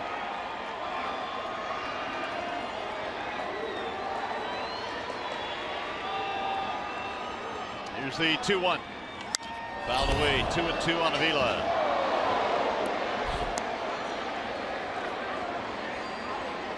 Well, Collins was down to his final strike, and Bush threw him 3 straight fastballs at 99. He fouled him off and then finally drew the walk on the breaking ball. And then Martinez reaching on the single in the air. We'll have a pinch runner if he gets on. Like him out to, or if JD, he might go in for JD. Here's the 2-2. Swing and a miss. He struck him out to end the rally and the ball game. Tigers lose game 1, 5-3. Now we send you to the Call Sam Studios. Mickey York standing by with Tigers Live postgame. All right, Mario, so the comeback comes up short. Coming up on Tigers Live, we'll look at Daniel Norris. He got knocked around a little bit tonight. Look back at his ups and downs and hear from him and what he thought of his evening. Mike Napoli strikes again, how he further cemented his status as a Tiger killer. Nick Castellanos moved down on the order. Did it do him some good? And we'll grab a bite of bits next on Tigers Live.